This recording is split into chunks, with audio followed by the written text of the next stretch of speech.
Section leader. I'm Jay Rios, mellophone section leader. Annalise Evans, piccolo section leader. Natalia Bruin, color guard section leader.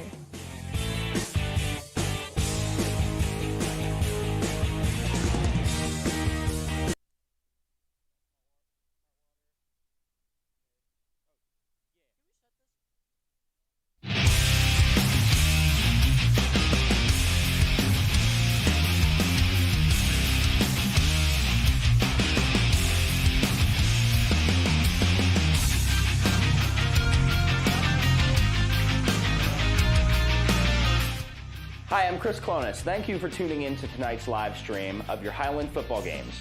Your Hawk production students here at Highland High School have been working very hard throughout the summer and the beginning of the school year to ensure a high quality production. Please enjoy our live stream.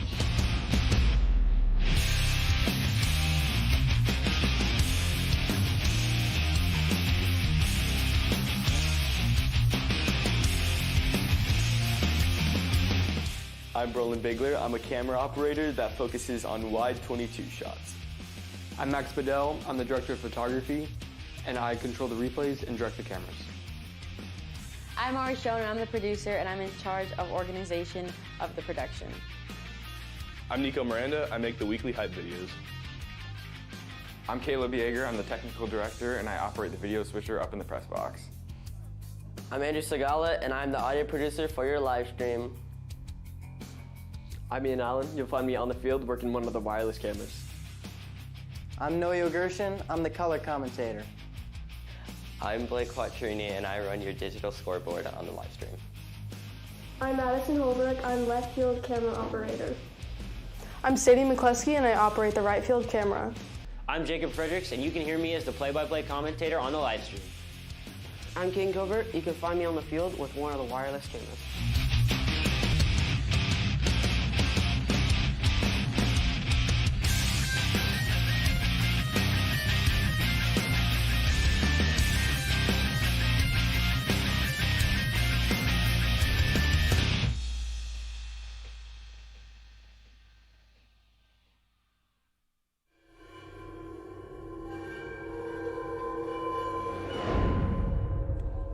Welcome back to another Hawk Productions live stream of Highland football. We're back here at Highland Hawks Stadium as your Highland Hawks football team takes on the Queen Creek Bulldogs. I'm Jacob Fredericks, and I got two great guys here with me tonight. Yeah, and I'm Strider. I'm so happy to be with you guys, and let's just hope for a good game here tonight.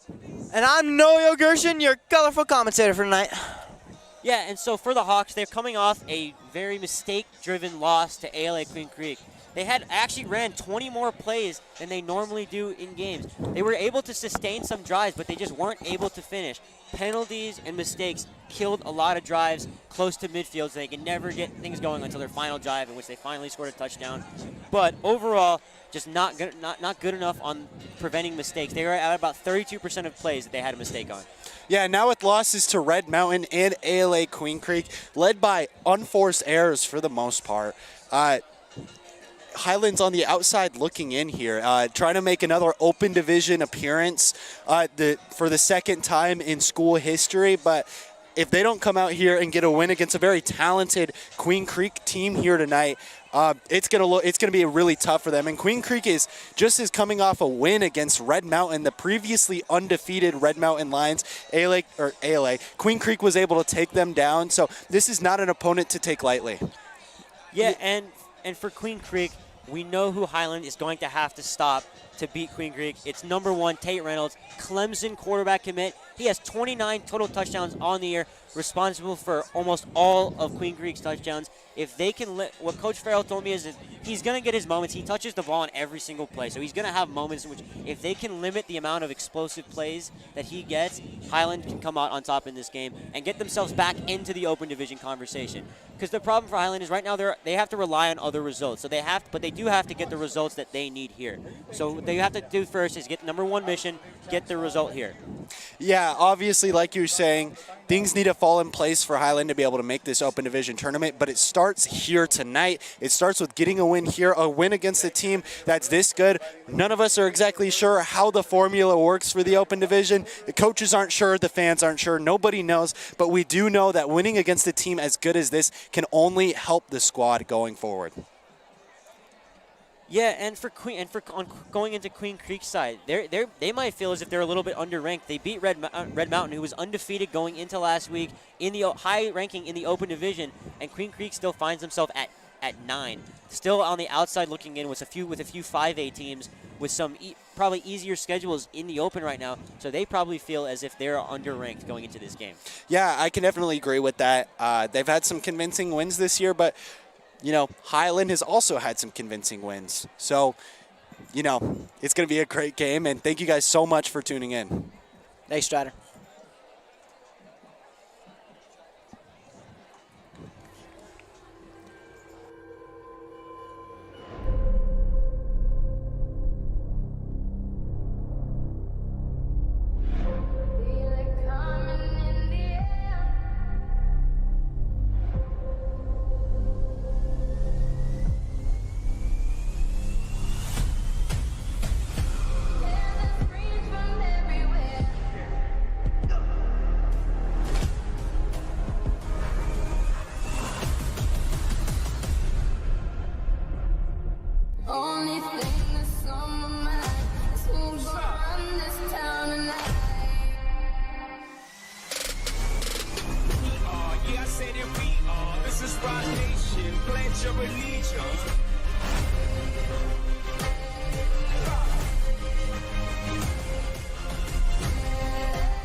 Just a lot of people are going.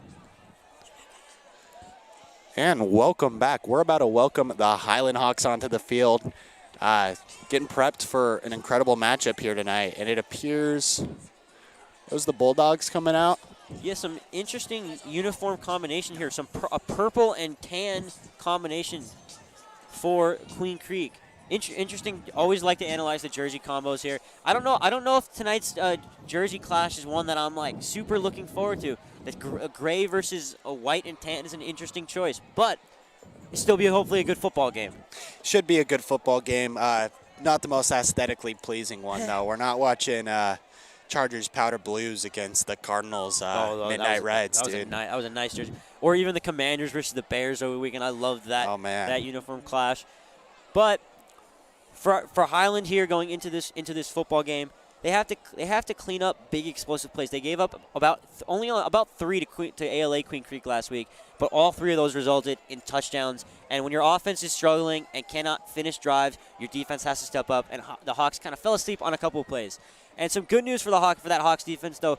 Cornerback Anthony Martin was able to get contacts finally. He had some vision issues throughout this season that they were finally able to resolve, as the coaches did not know about it until this week. How did he go so long without telling his coaches? What? Quote from him was, "I just look for the brown thing in the air with the white stripe." And that is how he tracked the football. Hey, I mean, as someone who denied needing glasses for a couple of years, I can feel his pain. You got to have pretty good vision to see the white stripe. Yeah, no, it can't be too bad if it's not just a brown glob. He's seeing brown and white. Oof. And also with Anthony Martin, he will be playing some offense tonight. Coach Farrell feels that they need more explosive plays on that offense. They only had about six explosive plays of over 10 yards last week, and one of them was Kalen Fisher's run. Kalen Fisher, by the way, was the leading rusher for the Highland Hawks last week of only 24 yards. The run game for the Hawks just did not get going at all last week, and that's something they're really going to be looking to improve this week. Yeah, totally. Run the ball, set up the pass. It's the oldest saying in football probably, and Highland just didn't do it very well last week, and their defense suffered because of it, and their passing game suffered. Kalen Fisher had a couple opportunities that he missed, and a couple interesting play calls on fourth down just led to an overall dud of a game for the Highland Hawks offense and defense. They will look to rebound here tonight. Yeah, you really got to clean up some of those mistakes, and as we talk about that, you can see the Highland Hawks funneling out here. It is senior night here at Highland Stadium, and also the theme is red, white, and blue, so you're going to see some American flags and some good old pride as we get a nice flyover from a helicopter here. Yeah, right in time for the election, right? For sure. Exciting, happening next week. Make sure you go out and vote, everybody. Your vote's important. Ballots, I'm sure, are already on their way. Oh, I already sent mine in. Woo. Me too. You did too?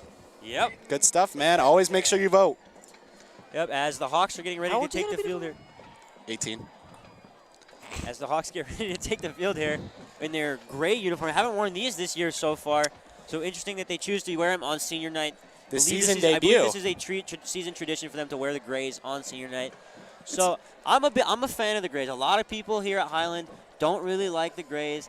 They really don't. They talk bad about the grays, but I'm a big fan of the Highland gray jersey. It's just a classic look. The gray with the teal complements itself well, especially with some of the extra swag that some of these guys have. The white gloves, white cleats really make the uniform pop in a way that, you know, I don't think this Queen Creek uniform is popping. So, and the lights dim as Highland gets ready to do their running onto the field tradition.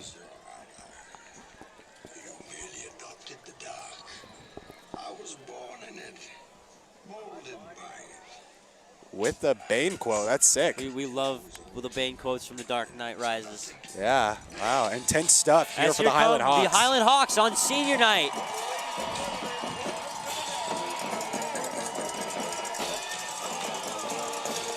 With the pancake flags and the American flags. Always love to see what flags the Highland Hawks come out with of the tunnel. And they look energized. They look ready to turn their season back around. It's been on a little bit of a rough patch these last few weeks, but they're looking to turn the season around and get themselves back into the open, either into the open or as a top 2 seed in 6A.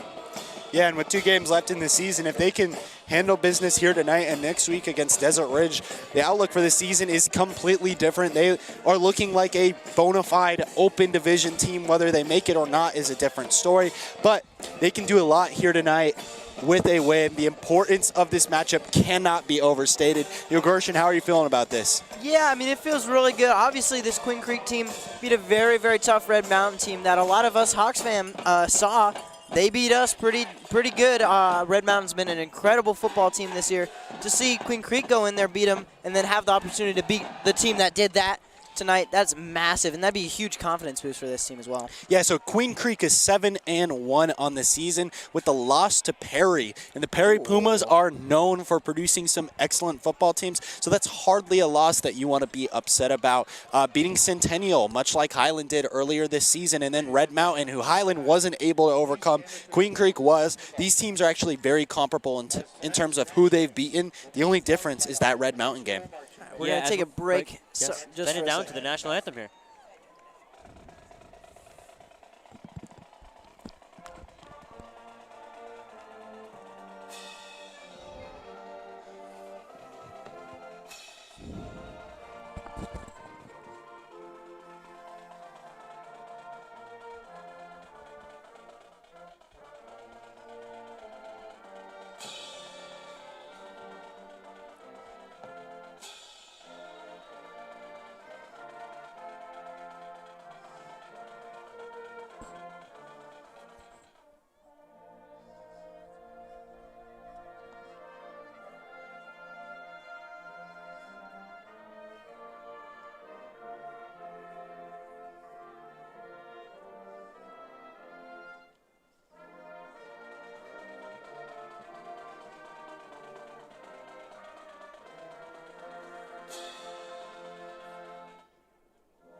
And we welcome you back into the studio here. This game's about to kick off. Yeah, and so I just want to go back to what we were talking about on the Queen Creek winning against Red Mountain. That actually benefits Highland profusely here, because now if Highland can somehow get a win in this game against Queen Creek, that's a much better looking win with Red Mountain in the open and Queen Creek a very high ranked team. So this helps Highland maybe possibly be able to sneak themselves back in the open. Unfortunately, they will have to rely on other results in the next 2 weeks, though. Back the way it was from the 2 previous years, my freshman and sophomore year, in which they had to rely on other results and unfortunately fell short in the open. Yeah, they were always so close those years and had some great quarterbacks during that tenure. But we have the kickoff here, that excellent camera angle. So we see some captains, Jacob Jansen, Connor Gardner, Bridger Roner there, and Cooper Kamak, all for the Hawks. Yeah, showing some great sportsmanship here. Two of our very own cameramen. And we have the coin flip.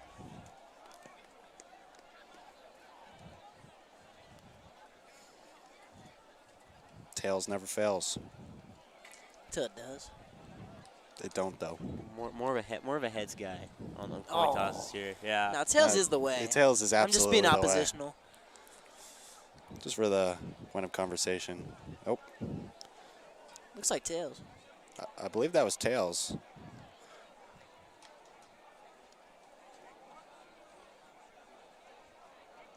Okay. So Queen Creek wins the toss and will defer. So our Hawks will start with the ball on the side of the ball, which they struggled the most last week. I'm pretty sure they're going to want to get the ball and just punch it right down Queen Creek's throat and try to win this game. Yeah, right now, here's a good chance to just shake that stigma from last week. Really go out and prove that you can play really good football on offense and destroy another team. Like Highlands proved that they are capable of. Obviously, great running back core, great quarterback, and here on the home night with some senior night, it's a perfect opportunity to just prove yourself. Yeah, and unfortunately for the Hawks on the offensive side, they have some key losses on the O-line. Joe Hoshnick has left the team temporarily, at least for unknown reasons. This was more of a recent development for the Hawks, so they're going to be a little bit shorthanded on that O-line with Adrian Flores also still dealing with an injury. So they need some new guys to step up on this offensive line. Do we have any word on Cash Allen, who was back last week? He is unfortunately still out. I believe he's dealing with some Achilles tendonitis, similar to like Christian McCaffrey's injury. That is a tough one to come back from, and so he may be out until at least the playoffs and maybe more.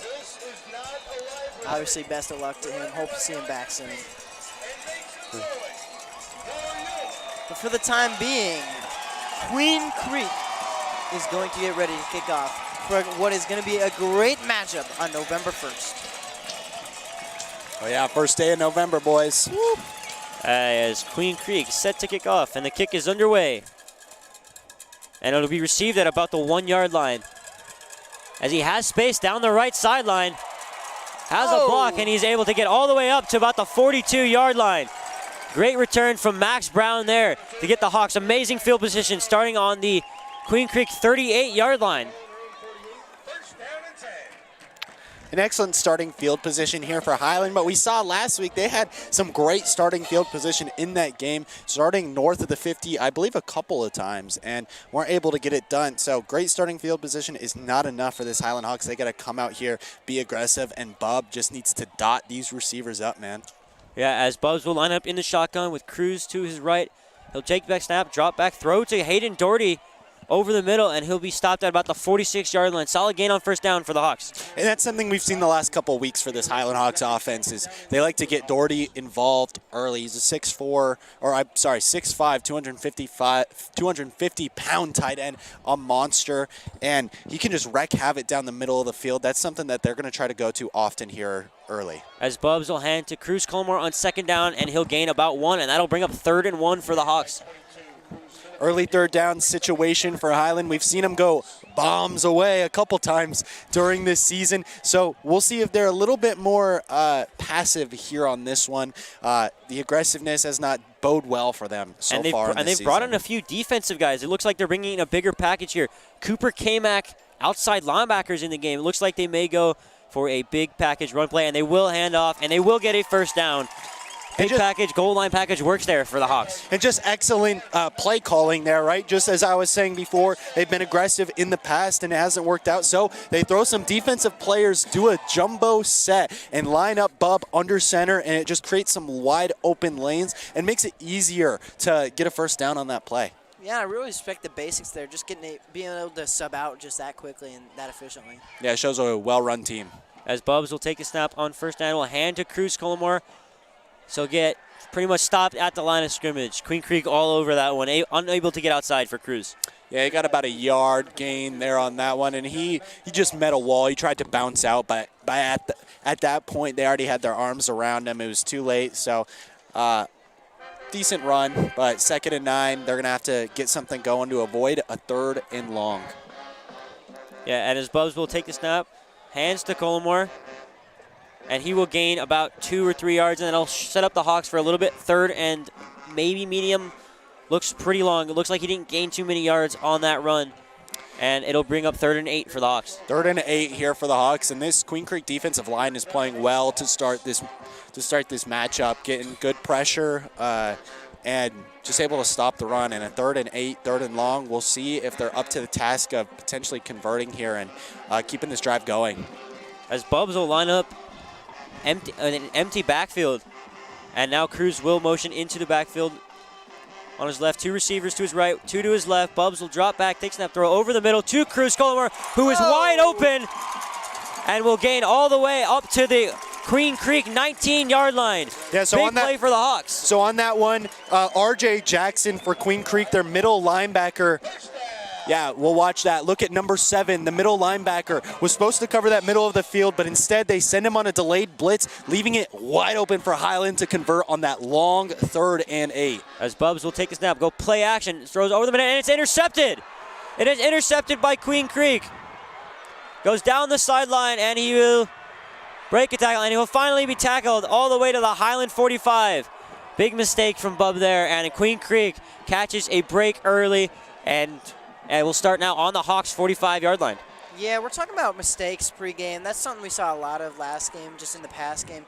When you Queen Creek's able to stuff the run defense like they were, or able to stuff the run like they were, just a lot. You're going to force the ball to go through the air. You're a little confident in it, but then they just prove to you that they're lethal, and that's going to happen to you. Yeah, so that's Jason Lyles on the catch, the middle linebacker senior who also plays a running back, a little split role for him. 6'1", 220 pounds, just able to be in the right place at the right time, and Bub with an uncharacteristic mistake here early. And now comes onto the field, as the Hawks refer to him as Captain America, number 1, Tate Reynolds, Clemson quarterback commit for football and baseball, as he will now take the snap.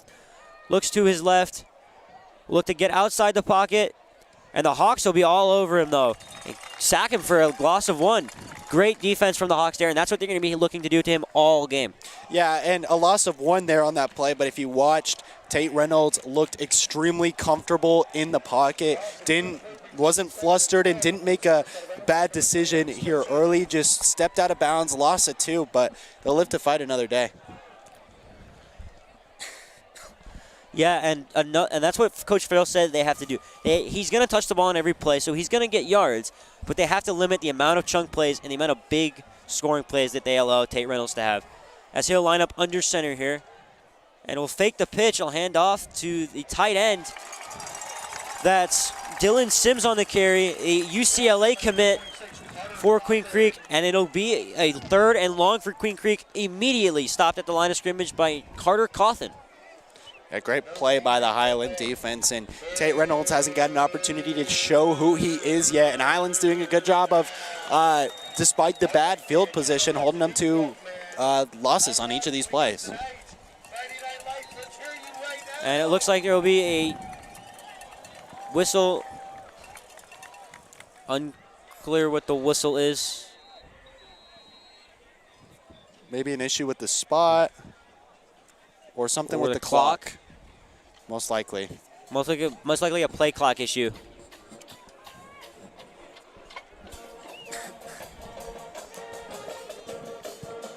And now the clock, and now they have fixed the problem, and the clock will restart here as Reynolds will line up in the backfield. 3 receivers to his right, 1 to his left. Reynolds takes a snap, rolls to his right. Has Sims on the outside, but he will step out of bounds for a gain of only 3, and the Hawks will force Queen Creek to a 4th and long early on their first drive. Yeah, just some opportunistic play for Highland here early. Able to hold them to just 1 yard on those 3 plays, and it looks like they may be punting. I cannot tell. We'll just have to wait and see. But Highland playing some good defense here early, as they typically do. Yeah, usually a spot where you think Queen Creek would go 3 and out here, but it looks like Queen Creek is going to line up to go for it on 4th and 9. It is in that middle part of the field, so that makes a little bit of sense. So let's see what Queen Creek can do on 4th and 9 from the Highland Hawk 44. As Reynolds will take, and Reynolds will quick kick it, and it'll go all the way to the Highland. Man. What a punt, and it will trickle into the end zone. He isn't able to make it happen. The Hawks catch a little bit of a break there because that was a great punt for Queen Creek. Summer is barbecue time. Rudy's Barbecue. Time for our slow-smoked brisket, sausage, or ribs. For 25 years, Rudy's has been the official barbecue of summer. Rudy's Barbecue, the original. As now the Hawks will take over on their own 20-yard line. They moved the ball well in that first drive, but yet again, another mistake that killed the drive. However, their defense this time was able to step up for him. And so Bubs will get a second chance on this drive. Drop back, hand off to Cruz Colomore, and he'll gain about 2 yards to bring up 2nd and 8 for the Hawks. Yeah, I'm really excited about that really stout defense. You were able to lock up that QB on the first down. Obviously, he's going D1. He's a really good QB. He's got to be good on your legs to be a good QB in college. That's what Clemson wants for sure. And we're still able to stuff him up, and the run didn't go any further. Yeah, really, and he is by far their leading rusher. 74 carries, 778 yards, and 13 rushing touchdowns for Tate Reynolds. But now the Highland Hawks have their D1 quarterback of their own, Bub Fisher, on the field as he will take the snap. Drop back throws on the outside, and it is caught by Gavin Priest for a first down for the Hawks. Yeah, that's a good read by Bub. The cornerback's obviously just playing a little further back there, and Bub finds an opening. He just has to stand still, and the ball comes right to him. He's able to get an easy first down. And as Bub will now line up in the shotgun, 1st and 10. Goes a quick pass, caught by Doherty, but he is stopped immediately for a gain of only about 3. Queen Creek all over Hayden Doherty. And now Queen Creek imposing its will defensively. 3rd and 7 coming here for the Highland Hawks. 2nd and 7?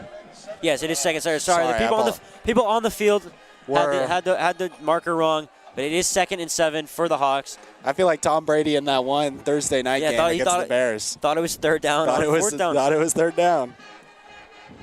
As Bubs will line up in the pistol with one tight end, as they'll send Cruz in motion, will hand off to Boston Renneman, and it'll be a gain of about 3, but there is a flag down, usually in the realm of holding. Yeah, and Highland Hawks are already walking back. This one's coming back, and, maybe that's for the best. It wasn't a great run. Would have set up another 3rd and long that they would have had to deal with. So now 2nd, maybe they can go for a little chunk play here. Maybe it'll work out in their favor. We're not all negative here on this program. I mean, it's about the same yardage to get half here than get the first down. No, it didn't work out so well for them last week in getting into these 2nd and 3rd and longs. But the Hawks know that they have to turn that around. They're trying to get it down, maybe not all the way to their 10% of plays with mistakes, but trying to get it down to at least the 20-15% range here. As Bubs will line up empty backfield, 3 receivers to his right. He'll send Anthony Martin in motion. Bubs dropped back, throws overthrown Gavin Priest, and that could have been intercepted. Yeah, very dangerous though for Bub. Might have been a little bit behind him on the route. I kind of missed what route he was running. It looked like he was coming downfield, and Bub just threw a little bit behind him. It's just a bit of a timing thing you have to lock down. Could have been a pretty good play there, but unfortunately you're stuck again in a 3rd and long. Yeah, and the pocket held well there. Bub had time to make the throw, just missed it.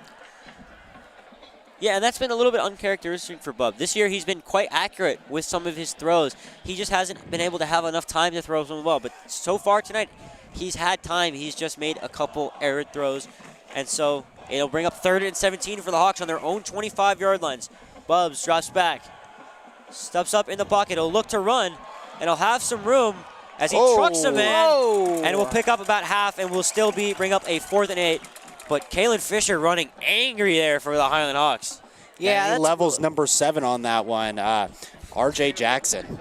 Yeah, that's really good to see. Obviously, you've seen him be a little reluctant to run in these past weeks. Obviously, dealing with that injury he suffered earlier in the year, that was a complete change of character. When you're on third and long like that, he's just putting all the weight of the game on his shoulders to try and get his football team in the best position. Even if it is going to be a punt, that's going to help him a lot, the 5 or 10 he got. As the Hawks will line up in almost an interesting punt formation, they kind of motion everyone out, and Crandall will throw. It's a fake punt, and it is overthrown, but there is a flag down at the line of scrimmage. It may be on the Hawks, though, for an illegal procedure here. I believe it was either illegal procedure, or does illegal formation fall under illegal procedure? I can never remember.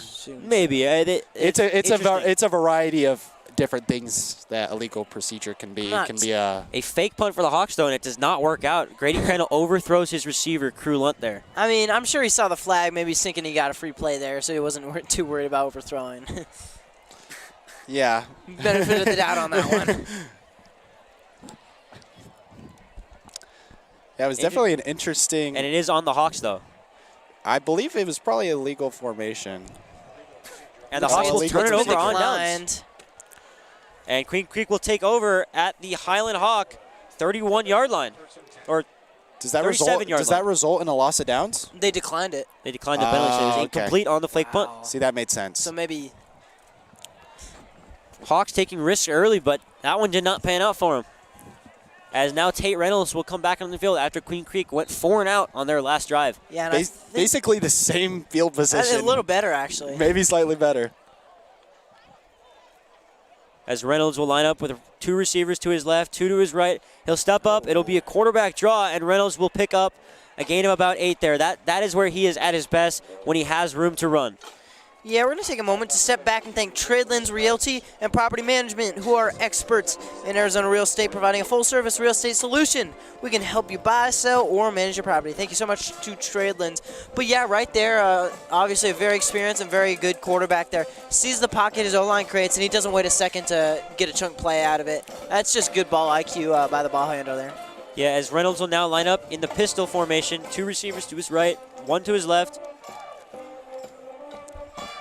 Reynolds takes the snap, go play action, will throw right side, has a man open, and it is caught for a Queen Creek first down. That is number 86 on the catch. That is Bear Fisher on the catch.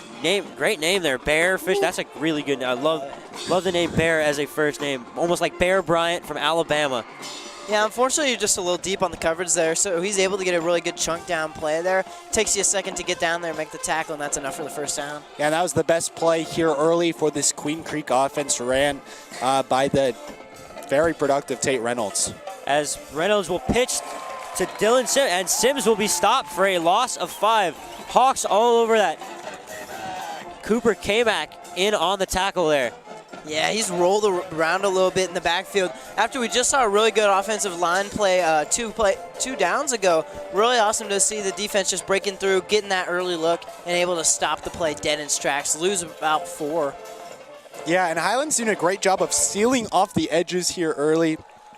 It's going to make this Queen Creek offense a little bit one-dimensional, have to make them run in between the tackles, and that's where Highland wants them to run. They don't want them to hit the edge because that's where explosive plays happen. As Reynolds will hand off on second down, and it'll be a gain of about 6 or 7 yards for Queen Creek, and that'll bring up 3rd and 10 for the Queen Creek Bulldogs. Yeah, just a run up the middle. It wasn't stopped, but obviously it's not a big explosive chunk play like we were talking about. It's still going to bring up 3rd and 10. That's exactly what the Highland Hawks want to happen. 3rd and 10 is a perfect spot to be in. Hopefully you're holding a really good offensive team to a field goal here. Yeah, exactly. And what the Hawks are going to have to do here is they have to spy on Tate Reynolds. They know he's going to want to get outside the pocket. They struggle with that against Red Mountain with Simon Lopez. So hopefully they have learned their lesson and will stop him here. As Reynolds will line up under center, will go play action, and he is absolutely sacked. That's Spencer Heath coming in with the heat, and the Hawks force him into 4th and 18. And Queen Creek looks like they may be forced to either kick a field goal or punt the football away. Man, he came in like a missile, man. He was so quick, and Tate Reynolds just didn't even see him. That's an excellent play call here for the Highland Hawks team. Yeah, a bit more than a spy there. Man, that's a truck just coming right at you. Perfect play by Spencer Heath there, and it's exactly what you needed. That's a quarterback who can really get out, and you've just helped your team so exponentially where it's becoming a much harder field goal to make. As Queen Creek will line up for a 44-yard field goal attempt. And the kick is up, and it is good for Queen Creek as Queen Creek takes the lead on a 44-yard field goal, 3-0 Bulldogs. Yeah, as Tristan Vogt on the kick, that was an excellent kick for him. 44 yards is a lot, especially at the high school level, so impressed to see him, and that should wake up Highland, let them know that, even though they didn't make it into the red zone, this team is still a threat to score from inside the 50. Yeah. I'm really happy with the way the Highland Hawks defense is playing. They're going to put their offense on the field as much as they can, just try and put them in scoring positions. Really, the name of the game is that offense just coming alive, and we need to see a lot more out of it. And something to watch as this game progresses is Queen Creek, I apologize, guys, has only been held to under 20 points just one time this season against the Perry Pumas, in which they scored 12. So Highland looking to contain them like no one else has been able to. Yeah, and that loss to Perry for Queen Creek, playing Perry at Perry is always a very tough environment for anybody. I've played there, playing soccer there. It's a very tough environment, very tough place to play. So that loss for Queen Creek isn't the one I necessarily fault them for. Yeah. As Queen Creek will be set to kick it away here with about 1:40 left in this first quarter.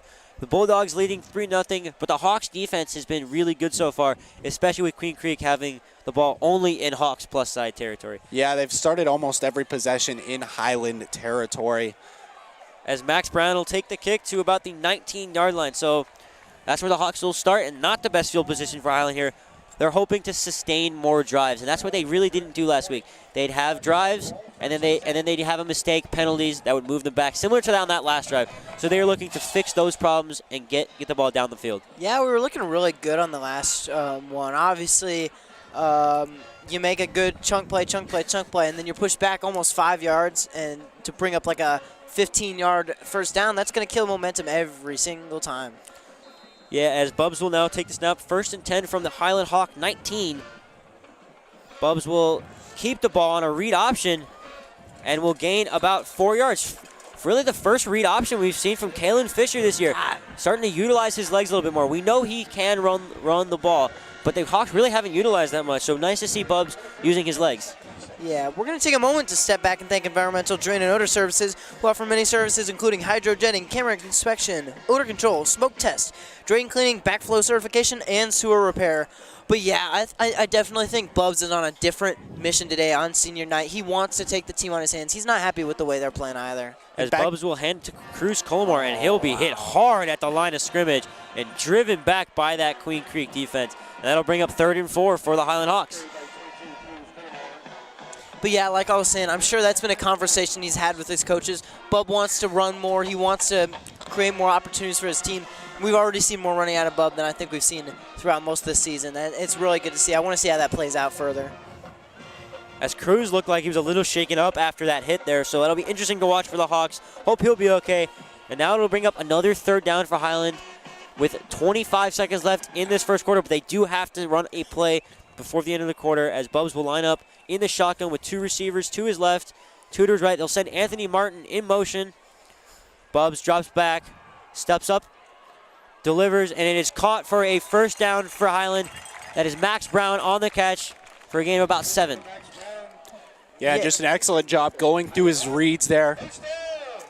And take a moment to step back. Curall Plumbing, who've been in business for nearly 20 years, who pride themselves on a high standard of workmanship for both residential and commercial properties throughout Arizona. No job is too big or too small for them. They offer 24-hour service.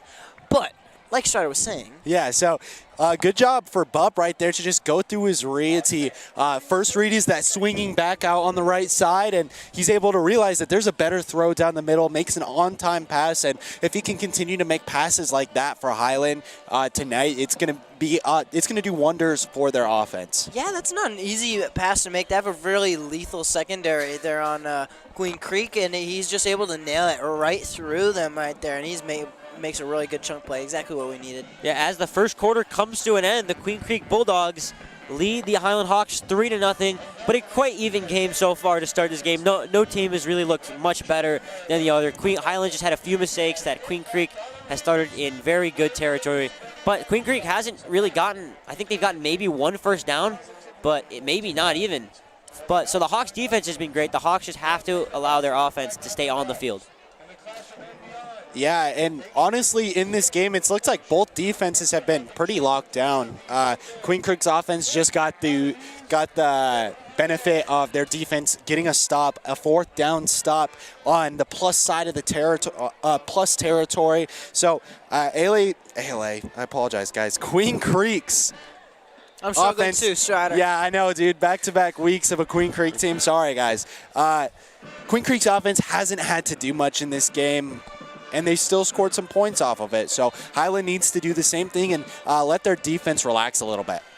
Yeah, as Bubs will line up under center, will hand off to Colmore as he'll have a hole, and Colmore will get up the middle and will gain a first down, gain of 11 for the Hawks. Probably the Hawks' best run in 2 weeks for this Highland Hawks team. Yeah, the O-line was really able to get that push that they've been looking for weeks. There's been roster tweaks around it. There's been coaching tweaks around it.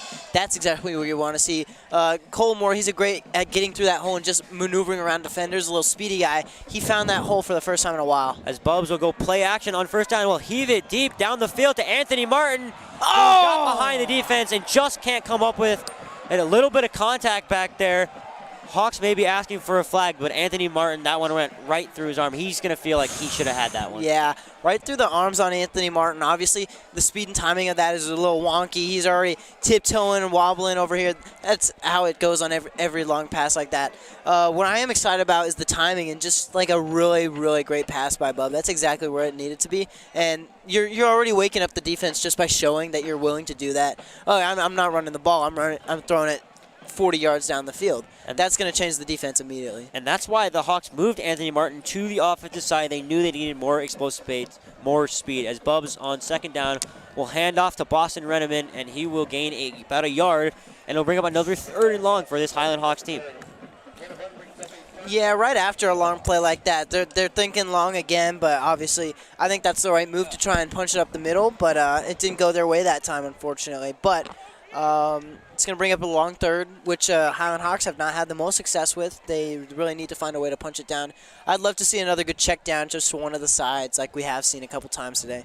Yeah, and something that won't get talked about because the shot wasn't completed, but Boston Renneman with an excellent block to give Bub just a second longer to be able to make that throw, and the throw was on target, just dropped by Highland. So shout out to Renneman for that play right there. As Bubs on 3rd down will just throw it over the head of Hayden Doherty, and it'll bring up 4th and 9, so another 4th down stop for this Queen Creek defense, and the Hawks will be forced to punt once again. And this time I would expect them to actually punt the football since that fake punt did not work the first time. Yeah, and honestly, that was just really good defense by Drake Lewis. He's a linebacker, and he's already chasing a guy down there. 6'3", it's going to be really hard to throw over him in a kind of a bullet pass like that, so obviously you're going to overthrow it. Look at that guy. As Crandall will line up to punt the football, hoping to pin Queen Creek at least a little bit farther back than what they've had the last few drives. As long as he doesn't drop this punt, it'll be farther than Queen Creek's had to start all game. And that punt is shanked a little bit, and Queen Creek will have pretty good starting field position for the announcer's jinx here from Strider. Oh my goodness, guys! As Queen Creek will start on the Queen Creek 35-yard line. So I still think that's best. That's still better. Better than those first 3 drives. That's still the worst field position they've started with here today. So maybe I was right, guys. Which means we can use that play call again next time. When Highland off. Well, Highland's never punting again. Actually, for the rest of the game, they're just going to score touchdowns every drive. But. As we see Mr. Nate on the screen there. We love Nate here at Highland Broadcasting. He's a hometown legend. Yeah, shout out to Nate down there in front of the student section. Always doing great things. As Queen Creek will now line up 1st and 10 on the 35-yard line. Yeah, Nate. Secondary camera, unfortunately, getting a little too excited there. He's a good friend of Highland Broadcasting. Great kid. Great kid. Roundabout guy. As Tate Reynolds will line up under center, as there seems to be some confusion between the Hawks coaches and the officials.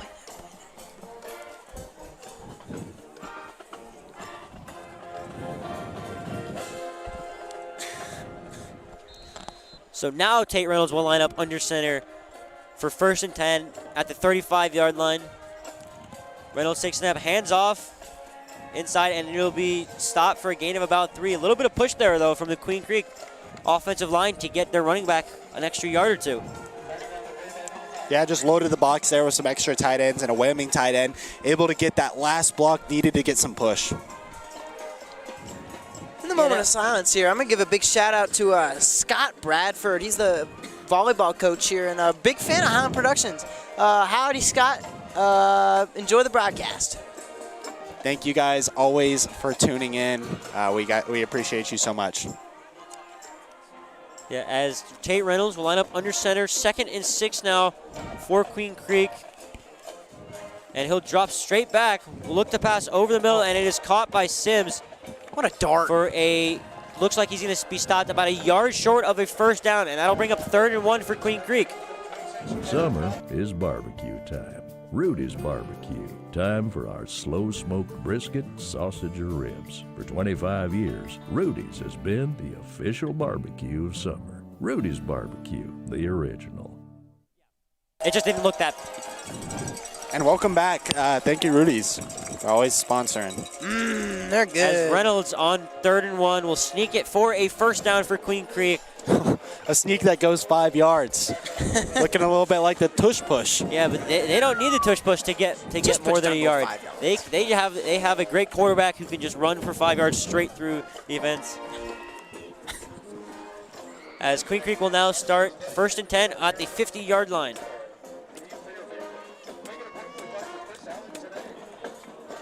Reynolds will line up with David Rawson in the backfield. 2 receivers to his left, 1 to his right. As he'll hand to Rawson, and he will be stopped at the line of scrimmage. It's number 26, Carter Cawthon on the tackle. Just making some opportunistic plays here early. Yeah, and Carter Cawthon showing up big. He's the senior, and on senior night, it's his time to shine.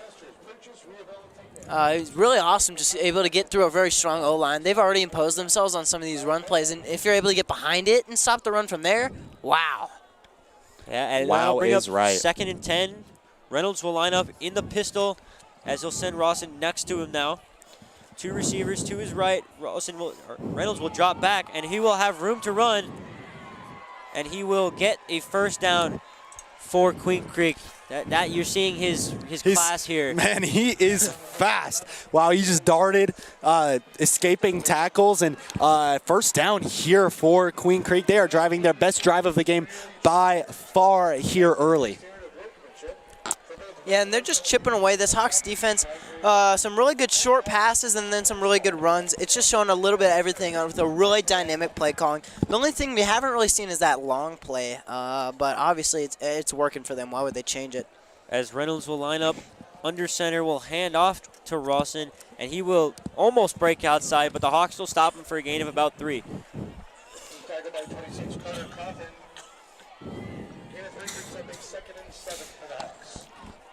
Is there sickness going around? Like what?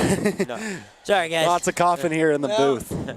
That's been me all season. That's why we season. invited you here tonight, Strider. Yeah, I never get the coughs. Yeah, no cough. We gotta have someone who doesn't cough the whole time. You ever get chicken pox? Never, not once. I didn't get it either.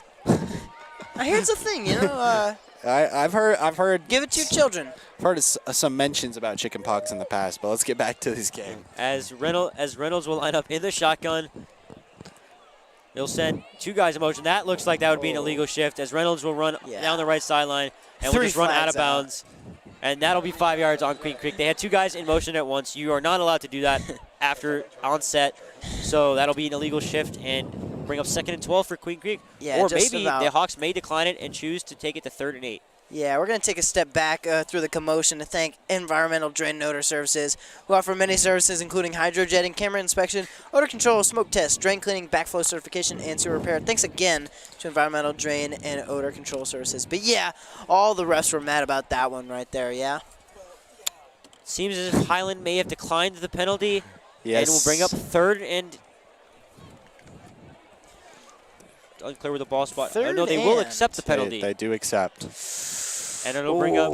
I don't know about that one. And with a quarterback as dangerous as what Queen Creek's got here in Tate Reynolds, it's always a risk making a decision like that, but Highland clearly confident in their defense to be able to go get a stop, and this pushes them out of field goal range, and that might be the rationale behind it, that if they can only hold them to a couple yards here, that maybe they don't get a field goal off of this. Great point, Stry Guy. As Reynolds will line up under center, the Hawks show blitz, and they will jump off sides, it looks like. A little bit early to jump, a little bit angsty to get in that backfield, and those penalty yards will be brought right back. And so we will replay 2nd and 7 for Queen Creek. Yeah, so now Queen Creek just gets an extra play. And get field goal range. And potentially borderline field goal range. That 44-yarder looked pretty good, let's be honest. Yeah, I know, but they got to get a couple more yards. High school football is a difficult game to kick in. So it is. It's far from consistent. It's never a give. It's never a gimme here, especially in Arizona high school football. As Reynolds will line up in the shotgun with 3 receivers to his right, 1 to his left, and a running back. As Reynolds will roll out to his right, will fire, will be caught by Sims, and he will gain about 3 or 4 yards, and that'll bring up 3rd down for the Queen Creek Bulldogs. Yeah, Sims has been a great tight end, obviously, for Queen Creek. He's getting a large majority of these passes, and it's been lethal just on the checkdowns.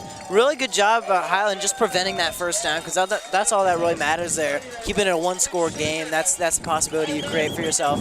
And yeah, against a really lethal guy. Sims is Tate's 2nd favorite target on the year, averages 38.7 yards per game coming into this one. Yeah, I think he's actually probably Tate's 3rd favorite target, because Tate's favorite target is himself, as we've seen in all the stats in this game. As Reynolds will go play action, will roll out, but the Hawks are all over him, but he's able to escape, and he will get the 1st down and more. Reynolds all the way to the 3-yard line. What a run by Tate Reynolds, able to get out of those tackles, and he's showing why he is the best quarterback in the state of Arizona. That's the kind of playmaking that gets you into Clemson. Yeah, I mean, if he cashes that one, that's going on Sports Center for sure. Able to just juke out the entire Highland Hawks defense. They got a little bit too greedy there. Should have been some guys to set the edge, and missed assignments clearly. And if they're able to set the edge on that play, that doesn't happen. But Tate able to get out right and just drag a couple Highland defenders into pretty favorable position. Yeah, that's not one that the Hawks are going to want to watch on film on Saturday. The coaches may want to watch it, but these players are going to be watching it with their heads down. I mean, they know that was a big play that could have been made. When a guy's stuck like that, you just want to tackle him. But you have to remember those fundamentals, especially against a guy like that, #1 quarterback in the state. Yeah, he can find. With a talent like that, he's going to expose any mistake that you make, and clearly a mistake there for Highland. Just got to set the edge. You have to set the edge against a guy like this. We see it all the time with players in college and the pros. You get a little too greedy on defense, looking to get the sack, looking to make the home run play, and instead it results in you seeing Lamar Action Jackson running past you, and that's just what happened here. Tate Reynolds. And an even better example of that is Mr. Kyler Murray of the Arizona Cardinals. Can always escape there, but you just can't miss, even though they didn't set the edge on this side, and that is a mistake. You got to make the 1st tackle. Yeah, the first tackle should have been made. You got to make the tackle, and they had 3 guys around him, and none of them could come up with a tackle. So a big mistake from this Hawks defense, and it will leave Queen Creek with 1st and goal from the Highland Hawks 3-yard line. And a pivotal play for Highland. Going down 10 is not something that I want, and they've gone down double digits in the last few games here, even at home. They've gone down 2 scores in the last 3 games, including in their win against Williamsfield, as Reynolds will take the snap, hand off, and it looks like he is stopped short at the 1-yard line. I thought he may have gotten in there, but the officials say he was down at the 1-yard line. So that'll bring up 2nd and goal for Queen Creek. Yeah, really good defense by Highland, able to stop a potent run attack. So close to the end zone where you kind of just expect it to go in. Nope, it's not going to happen today, not against these Hawks. As Reynolds will line up in the shotgun formation here with a running back behind him and a running back to his right. As he'll hand off inside, and it is a touchdown for Queen Creek. That is number 7 on the carry. R.J. Jackson for the touchdown for Queen Creek, and the Bulldogs extend their lead to 9 and maybe 10 points. Yeah, as we mourn, we're going to take a step back and thank Balboa Realty Group, who help property owners and investors purchase, rehabilitate, and manage high-performing rental properties across the Phoenix metro area. Obviously, in a situation like that where the center's nose is almost over the end zone with 2, 3. That's 3 down territory, honestly. So 3 downs to go. You're expecting to get a touchdown there. But it's all about what happened before. What brought you there? So, Strider, what do you think about that drive And he there? missed the extra point, though. Oh, wow. Yeah, no good on that one. Like we were saying, kicking is never a sure thing in high school football, but what I saw is just a little bit over-eagerness for this Highland defense. Everybody wanting to make the big play, and that's one of the big downfalls you'll see of a inexperienced team like the Highland Hawks, high school level, obviously. Every guy feels like he's got to step up and, be the hometown hero in a sense. And if they had just stayed put, not gotten too aggressive, then maybe a drive like this doesn't happen. And if they don't have penalties that are unforced, they just made a lot of mistakes that could have prevented a drive like this. But Highland still in good shape, only down 10 points. Sustained drive here for the offense could completely change this game around. But on Queen Creek's end of the ball, if they can get a stop here on defense, they're in the driver's seat. Yeah. Highlands just finds themselves in another situation that they just don't necessarily want to be in. They can get back in this game. They've proven that their defense can mostly keep up with this offense. Just a few mistakes there, and they are unable to get the stop here. Yeah, this Queen Creek team is clearly well coached. It's obviously watched a lot of film, and they know what to look for and what to exploit, especially just out of Highland. That's a team that's going to take advantage of every little mistake you get. And it's going to make you play A+ football. If you play anything short of that, you're not going to win a football game. Yeah, and Queen Creek played Highland tough last year. If you look at the score from last year, I think it was 42-12. It wasn't a very close game in the scoreline, but if you actually watched that game, it was a lot closer than the actual scoreline, as the kickoff is taken here by Cruz Colmore, as he'll try and get outside, and he'll have some space, but he will get up to the 35 yards, so some decent starting field position for the Hawks again. Yeah, the Cruz missile just finds his way around a couple guys. That's what he's known for, and he's able to just thrive in an environment like that where he has blockers and he has a clear path. He's able to get all the way to the 35 where one man just has to go in and take him down. As Bubs will line up in the shotgun now on 1st and 10. A huge drive for this Hawks offense. Have to try and get back into this game and get on the scoreboard early. As Bubs will line up 3 receivers to his right, 1 to his left. Cruz Colmore in the backfield from the 36-yard line. He'll send Hayden Doherty in motion as he'll drop back, throw outside, caught by Hayden Doherty, and he'll make one miss and will gain about an extra 2 yards there for a gain of about 7 for the Highland Hawks. As we take a look at a replay here. And yeah, just some good play calling to get a couple yards here on this one. Set up a 2nd and 4, and that's Doherty on the catch. And Doherty's a massive tight end that Bub is able to utilize. And the more they can get him involved, the more dominant this offense becomes. Yeah, and that's a really good shift just by Highland. You're able to get the ball off at the exact right time when the defender's still in motion trying to catch up to it.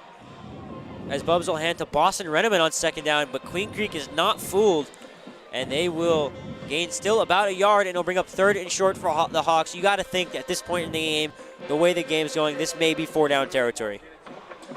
Oh, yeah. I mean, obviously you can't really call that this early, but the way I've seen Highland play, they're playing really fierce, and honestly, they just want to get points on the board every single game.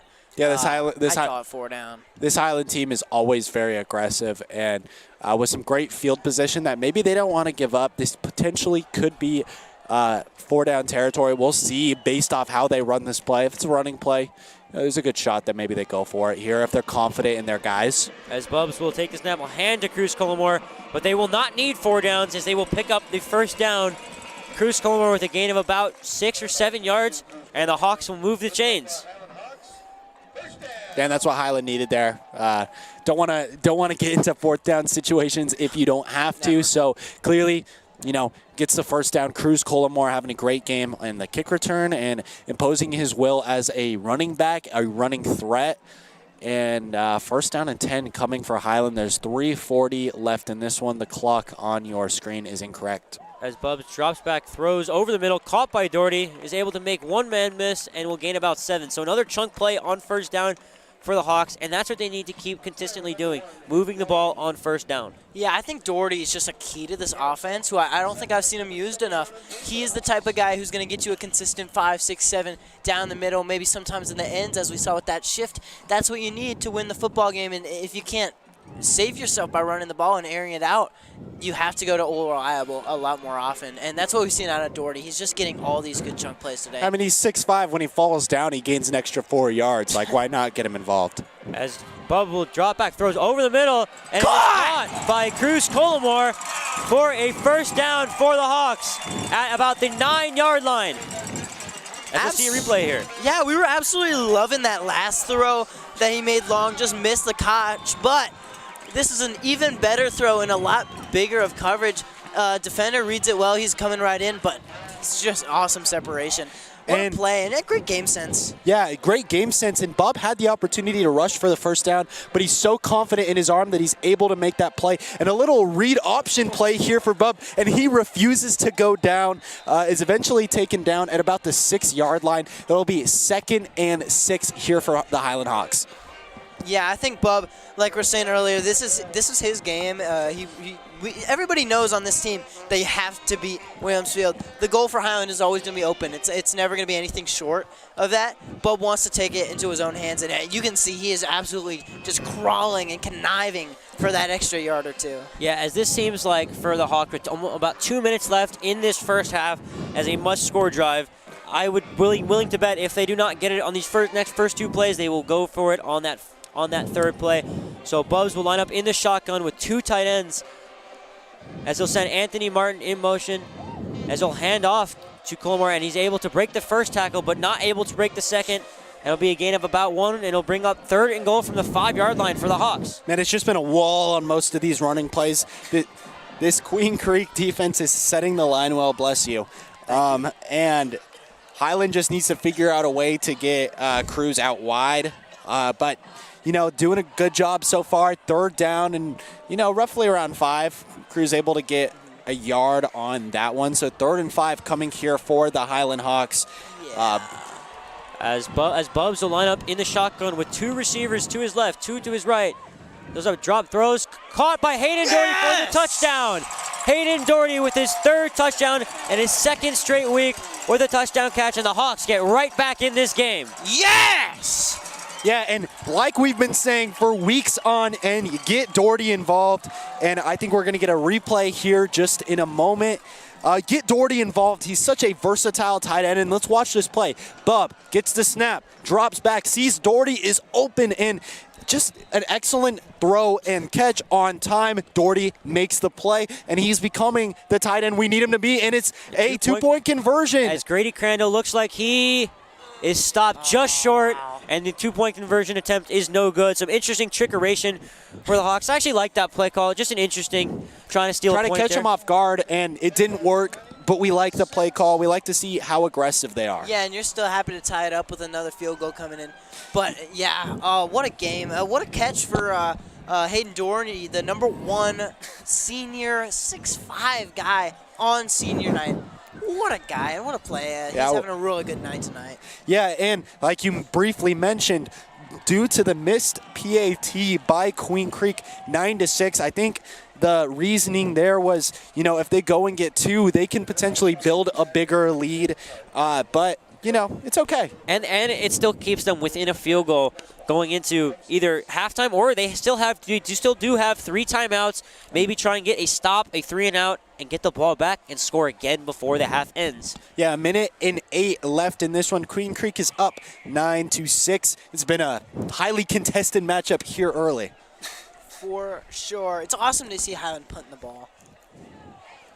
As Grady Crandall will line up, try and get the kickoff, try and pin Queen Creek deep again with not a lot of time left in this first half.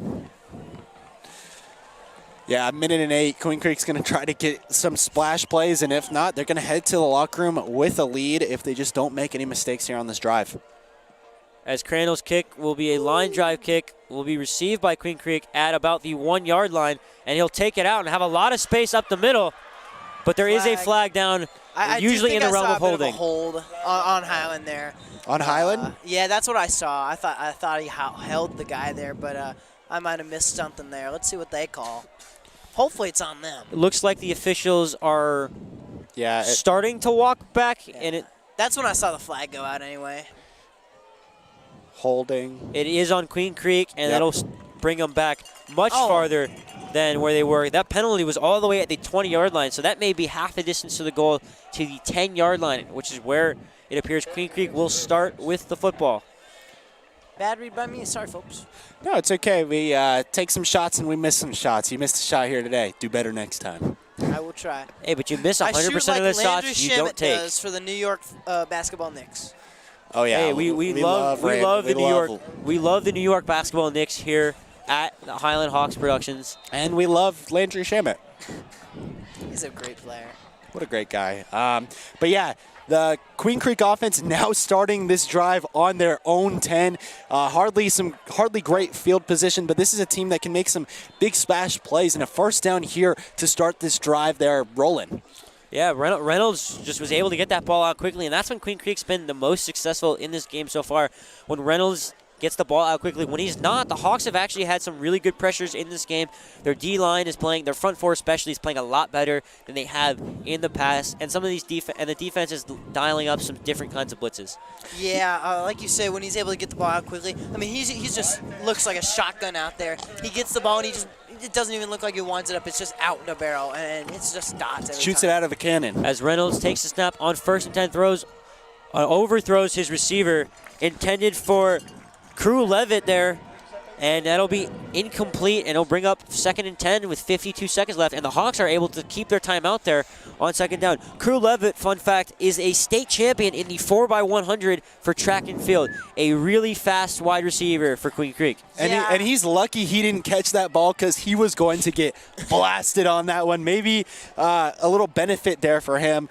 Gets to live to see 2nd down because he surely would have been down for the count, man. Yeah, and I'd expect to see him in the game more. He's a favorite target of Tate Reynolds here, and I would expect him to be in the game more. As Reynolds will line up and try to run for it, and he will be stuffed at the line of scrimmage. I think that's Cooper Kamak on the tackle, and that'll bring up 3rd and 10, and the Hawks will call their first timeout of the half, try and save some time to maybe get some points at the end of the half. Yeah, so I think it's actually 3rd and 13 with the sack there, but that's what you call some good gap integrity.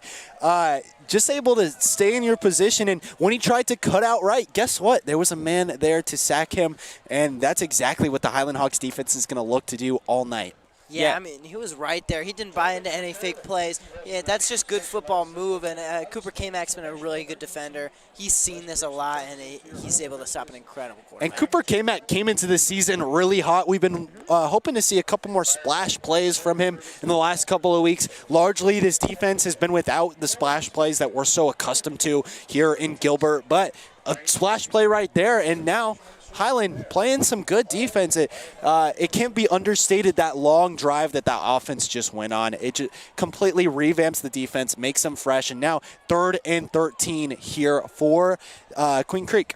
Yeah, and Cooper Kamak is also looking to fill in the shoes of his brother Fisher, who has gone out to UNLV and has been playing some really good football out there in Vegas, as Reynolds will line up for 3rd and 13 from the 19-yard line.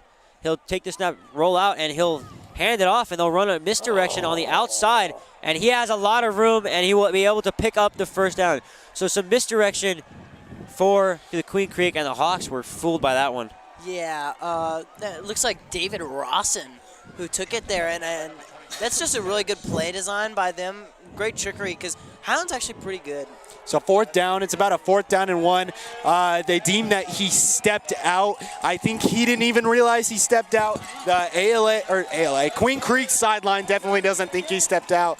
So timeout here is it for Highland, I believe? Looks like Queen Creek has actually called timeout to try and discuss what they will do on this 4th and 1. Do they risk going for it on 4th and 1, or do they just punt the ball away to Highland with only 37 seconds left? And it looks like they will leave. It looks like they will bring the punting unit out on the field for the first time in this game. So the Hawks able to get a stop here, but you got to watch out for the faker, especially in these 4th and short situations. But the Hawks are able to get a stop with 37 seconds left in this half. They're playing it safe. Everybody's up there playing a bit of a prevention right there. They're not going to try and get anything around them. And the punt is away, and it looks like it's hit a little bit low, as Crandall will try and run onto it.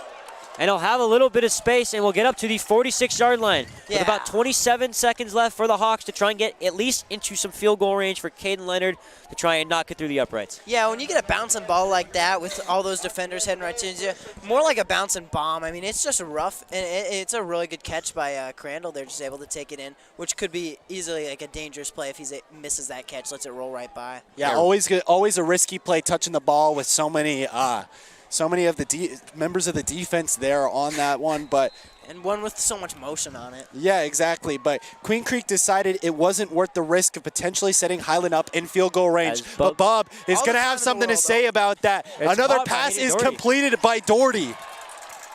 Did he get it out is the question. And it looks like they will get him out of bounds and will be able to stop the clock as the Hawks are rolling now. As you'll look at a replay down here. Yeah, I think that's a really good play offensively, just getting the ball down the field. But I am more impressed that Hayden Doherty's just able to fight that ball all the way out of bounds just to save the clock and save a timeout. And all the way from the left hash, it looks like where's caught it. Yeah, and Nick Harper there was trying to get the sack but wasn't able to make it happen. And now some big plays coming with 19 seconds left. As Bubs will line up in the shotgun with 3 receivers to his right, 1 to his left. He'll look over the middle and throws it into double coverage to Hayden Doherty, who felt like he was being holed there. A little bit upset, Hayden Doherty there with 15 seconds left. The pass is incomplete, but dangerous throw into double coverage there to a big tight end. I think that's one of those plays where you just expect your guy to be open. He's been able to trust Hayden Doherty all night, and he's just looking for him time and time again because that's his bailout option. So I think he's not even looking at anybody else. He just knows Doherty's my man. But clearly Queen Creek's defense is respecting him, doubled him on that one. Even before Bub threw the ball, it looked like Queen Creek knew that he was a threat in the middle of the field, in the open field. And now, 2nd down and 10 coming for this Highland Hawks team. 15.2 seconds left in the second as quarter. Bubs will take the snap, throw over the outside to Hayden Doherty, and he will be able to pick up about 8 yards and will get out of bounds with about 11 seconds left. So the Hawks maybe have one more chance. 2-second play right there. That's incredible. To get to the end, maybe to the end zone, and we'll have one play to try and take a shot at the end zone, and then maybe just take their field goal after that. I really want to see maybe a receiver get down the sideline, just hurl it right in the end zone. Maybe a Max Brown. I'm looking at a speedy receiver like Anthony Martin. They moved him over to offense for a reason. We saw early in the game he was able to get behind this Queen Creek team, and so I expect Bubs to be looking for the end zone here, or maybe just a quick pass out of bounds. As he'll line up in the shotgun, cruiser left, Bub will take the snap. Looks over towards the end zone to Hayden Doherty. Wow! And it's caught! Incomplete, out of bounds. I thought he got his foot down. What a catch by Doherty. But the officials roll him out of bounds, and it looks like the Hawks will take their field goal. Yeah, I would love to get to see a replay on that. Don't know if that's possible, but man, that was really close. It looked to me like he got one of his feet down, but the referee on the sideline clearly has a better view than us. Clearly, he must have been out for them to make that kind of call. Yeah, obviously, but that's still like a really good catch by the 6'5". As the Highland coaches are furious, as Coach Farrell will take a timeout, and the Hawks coaches look very unhappy with that. It also seems like they may be a little bit unhappy with some of the personnel they had on the field, maybe a bit of a miscommunication on this field goal. This is definitely conversation time. What do we do here? 6.1 seconds on the clock, 4th and 1. You talk to your quarterback, you talk to your team, and you talk to yourself. What are we going to do here? Are we going to punt it, or are we going to kick the field goal? I'm sorry. Or are we going to go for the touchdown? Now, a lot of things open to them here. A quick little out route, get out of bounds, gives them about 4 seconds to potentially take another shot. But if it ends up in you just taking a field goal either way, just, cut your losses, take the field goal here, and potentially tie this game here for Highland. 4th down, though, if you miss that out route. Exactly, yeah. Too much risk if you're just going to end up kicking either way. I'd say take the tie game against such a good team. As Caden Leonard will now line up for a 37-yard attempt to try and get the Hawks, bring them back level in this game, and that would send the Hawks into halftime at a tie game, which is much better than the 10-0 deficit that they faced earlier and the 10-0 deficit that they faced last week at ALA Queen Creek. So Leonard will be ready to kick this field goal. 9-0. Yeah, and so about a 38-yard field goal here. As the kick is up, and it looks to be wide left, no good. And the Hawks will go into the half down 9-6. Man, had the distance on that one, just wide left. And, going into the half, down 6-9. They made a lot more mistakes than this score shows. So I think, they had another missed opportunity there, but they can't beat themselves up too much. They played a good brand of football there at the end, and there's some things that they can replicate going into the third quarter. Yeah, if I'm Highland, I'm really excited about that offense. That's the best I've seen it running in a long time. Hayden Doherty looked incredible. Let's just keep doing what we have to do and make the right adjustments.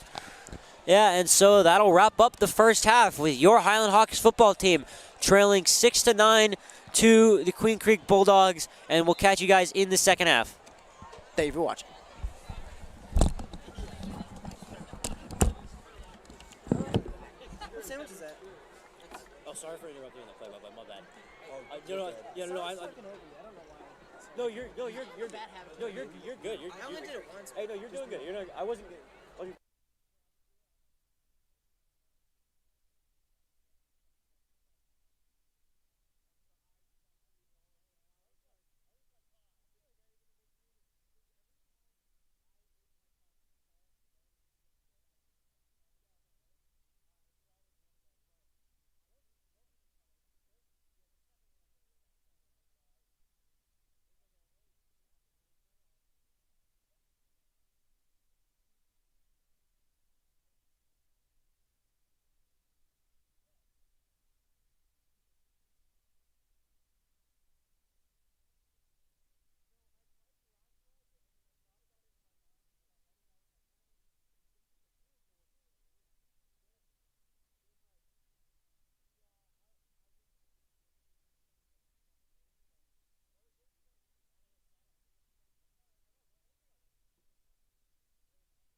Cardinal stuff, I'm actually good with not coughing. But I swear, I don't cough until I get in front of a mic, whether it's podcast or this. Like every time I do my, I just don't know why. Like I went to the doctor about it. They gave me a steroid. It just did not work. Is it because you're outside? Maybe I do have asthma, so that's possible. I have asthma. It was acting up so bad like right before. I'm kind of happy it went away. But I don't know. It's just when I'm in front of a mic, like talk. Maybe it's just I'm talking a lot. And it's just like using a lot of oxygen or something. Yeah, it's the altitude difference really up here. Yeah, that comes with practice. So like breathing stuff. Oh yeah, get like one of them oxygen tanks. They have breathing classes at ASU. Do they really? Or like speech and breathing. Since when is the band able to play when we're on offense? Is it an elective? Is it an elective class? I'm taking it this year, and I'm probably taking it next year. Is it a good class? If you want, you should. Yeah. I'll probably take it a couple more times. Yep. Do you want to start us off because you're commentating? Let's do this. And we welcome you back to this exciting matchup. The Highland Hawks find themselves trailing 6-9 to the Queen Creek Bulldogs here in this third quarter. There's about 2 minutes and 40 seconds left till kickoff. So what have you guys seen from this matchup so far? Yeah, I've seen that the Highland Hawks defense has really been all over Tate Reynolds. They had the one drive that honestly should have ended very much earlier. It should not have ended in a touchdown, but the Hawks were missed a few tackles, and Reynolds was able to break away. But other than that, this Hawks defense has been pretty dominant against this Queen Creek's offense. They're really winning up front, and that's something that you haven't seen from this Hawks D-line in recent weeks. Yeah, and I personally I'm really happy with how the offense has been doing. First quarter is a little shaky, as it has been maybe the past weeks, but it definitely seems that Bub's found a really reliable target in Hayden Doherty. He's passing to him a lot, and Hayden's catching it a lot. He's 6'5". He's a demon when it comes to that, and he's a big guy. He's always going to get it down. And then obviously that's going to open up a lot more opportunities on the ground and with further passes. Yeah, and with Hayden Doherty, I'm really surprised that the Hawks in earlier in the season just didn't really get him involved as much as they have recently. He is a Division I committed tight end for a reason. It is FCS, but he's still a Division I committed tight end, probably one of the best tight ends in the state of Arizona, and they just haven't really used him enough yet, as they're finally starting to in these next couple weeks. Yeah, and if anything, it's kind of helping us out in a small way, as in they're not exactly well prepared for it. I don't think they were coming in here expecting a Hayden Doherty masterclass, but that's what they're getting. Yeah, but unfortunately, because of the Hawks' early offensive struggles, they do find themselves trailing 6-9 against Queen Creek, and they also missed a field goal late in that half that could have tied the game. So some kicking errors from both teams. And the two-point conversion went the other way, unfortunately. Yeah, so just some risky mistakes for the Hawks, but overall, a much better half than we have seen from them in the last 3 weeks.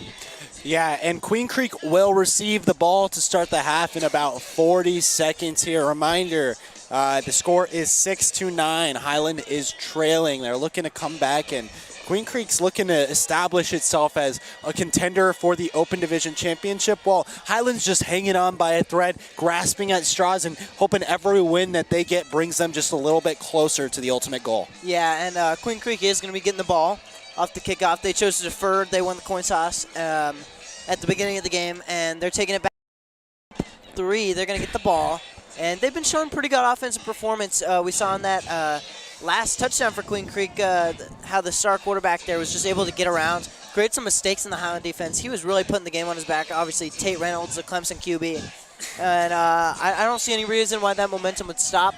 But Highland's defense has been good. I'd love to see the adjustments they've made at halftime. Obviously, they're going to get mistakes like that down. And for Highland, I just think the way I watch this game is you just feel like they're on the verge of breaking through. They struggled in the last few weeks to really break through on offense and to really sustain drives and get some big plays, touchdowns. You just feel like they're on the verge. They missed the early one to Anthony Martin that went through his arms, and they missed a couple other ones as Hayden Doherty almost got his foot inbounds for that touchdown. So you just feel like Hawks are right on the verge of being able to get right back in this game and really put in a dominant performance on offense. And the Highland Hawks are set to kick off here. The crowd is loud. It is senior night. We've seen some excellent senior performances. Who is going to come out here and show who is going to come out here and show that they are the better team in this second half? We will find out. And Highland is set to kick off. Queen Creek ready to receive.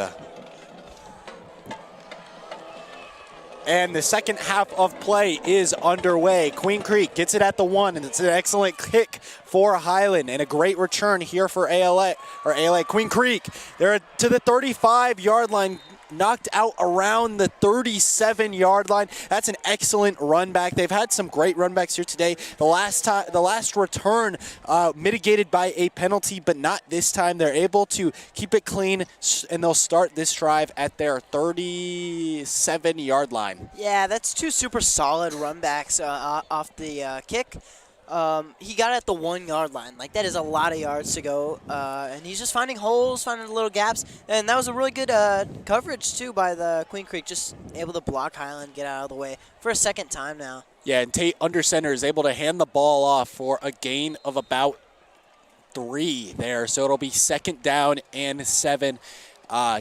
Great push off the line for Queen Creek. Yeah, I mean, obviously it's always about that 3 and 4. If you can do that consistently, that's what's going to win football games. That's how you move the poles forward, get some more first downs. But it's still a really good stop for Highland. And it was David Rawson on the carry there. He's been okay for Queen Creek, but the Hawks defense has really been a good job at stopping those running backs from getting anything more than a couple yards. Yeah, and another run to Rawson here, and he's able to break through a little bit and get another gain of about 4 on that one. That's going to set up a 3rd and 3. So Queen Creek moving like they're supposed to, a little 3-yard increments, and guess what? That's going to be enough to get a first down if they're able to keep this up. So 3rd and 4, actually, I apologize, coming here for the Queen Creek Bulldogs.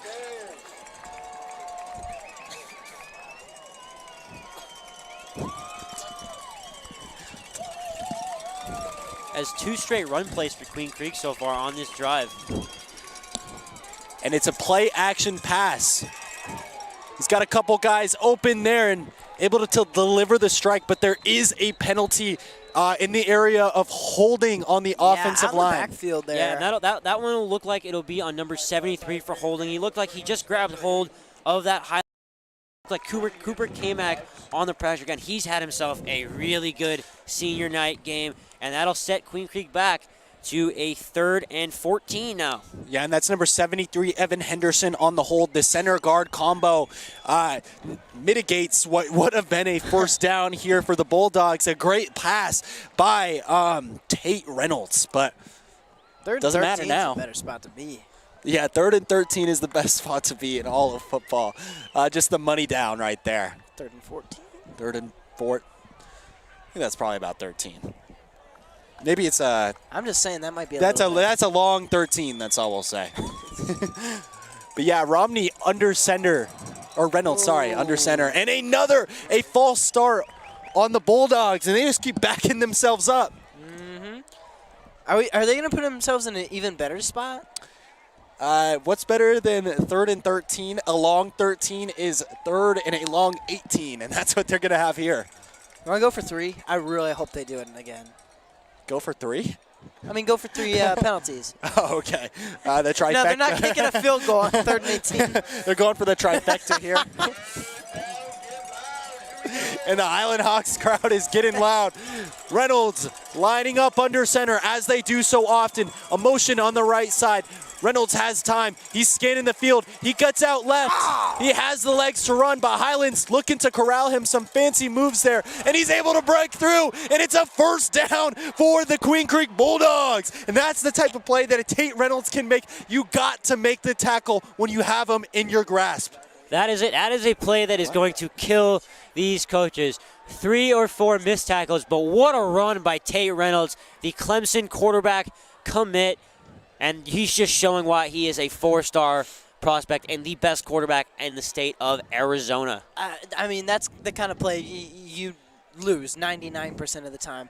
on his legs, absolutely no options. But honestly, that's just an incredible play. I mean, he's fast. He breaks tackled. He gets around. It's just great game sense. He knows where to go. It's impossible to watch, though, if you're a Highland Hawks fan. Yeah, man, what a play there for Reynolds. And just a quick little run play here. Goes for less than a yard, if any.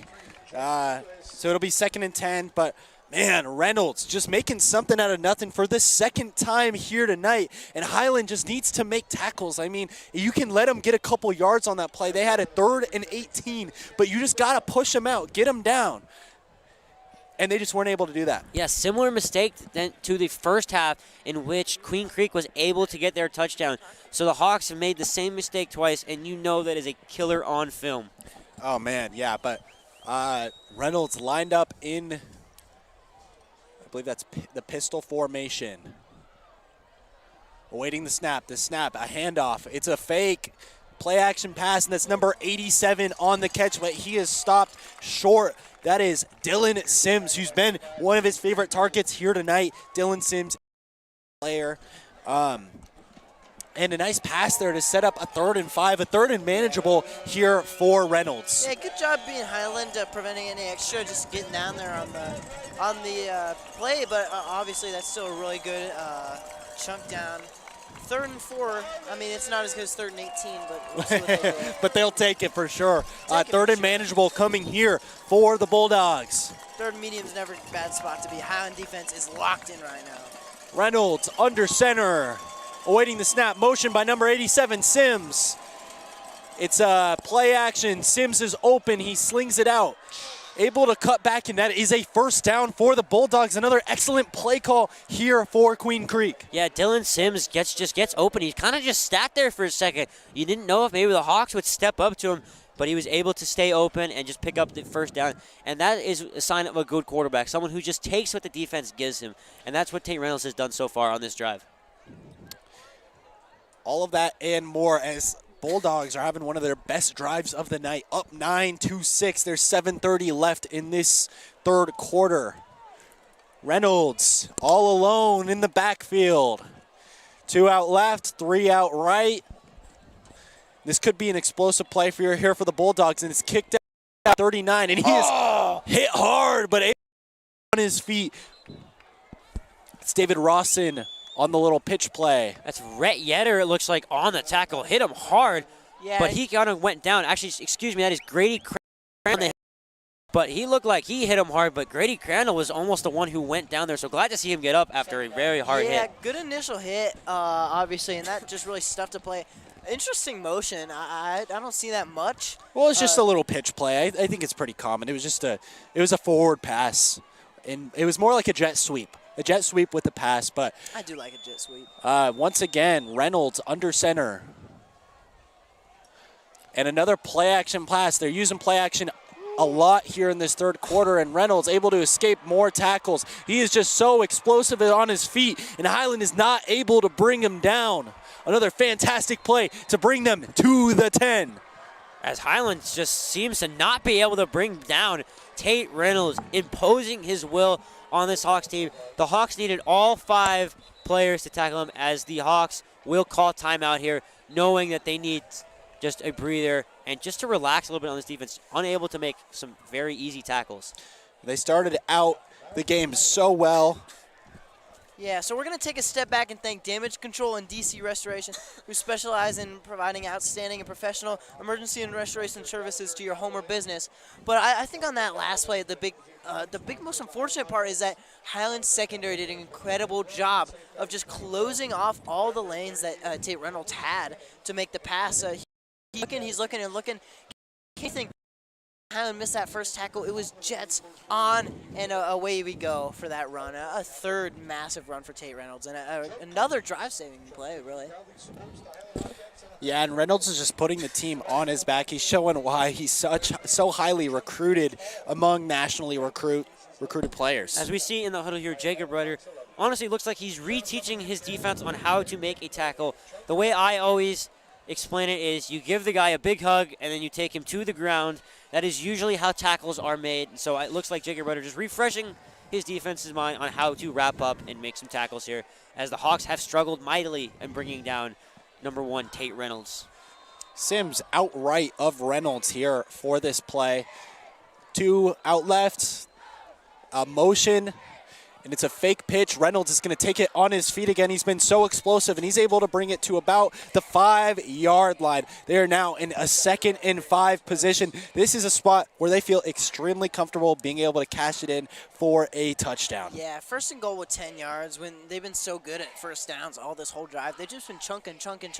Tate Reynolds, again, takes it into his own hands on a fake sweep, gets Highland off guard, and he's able to get 5 on it. So it's going to be second down and goal, 5 yards left to go. That's always a great spot to be when it comes to getting touchdowns. Yeah, and R.J. Jackson lined up to the right of Reynolds.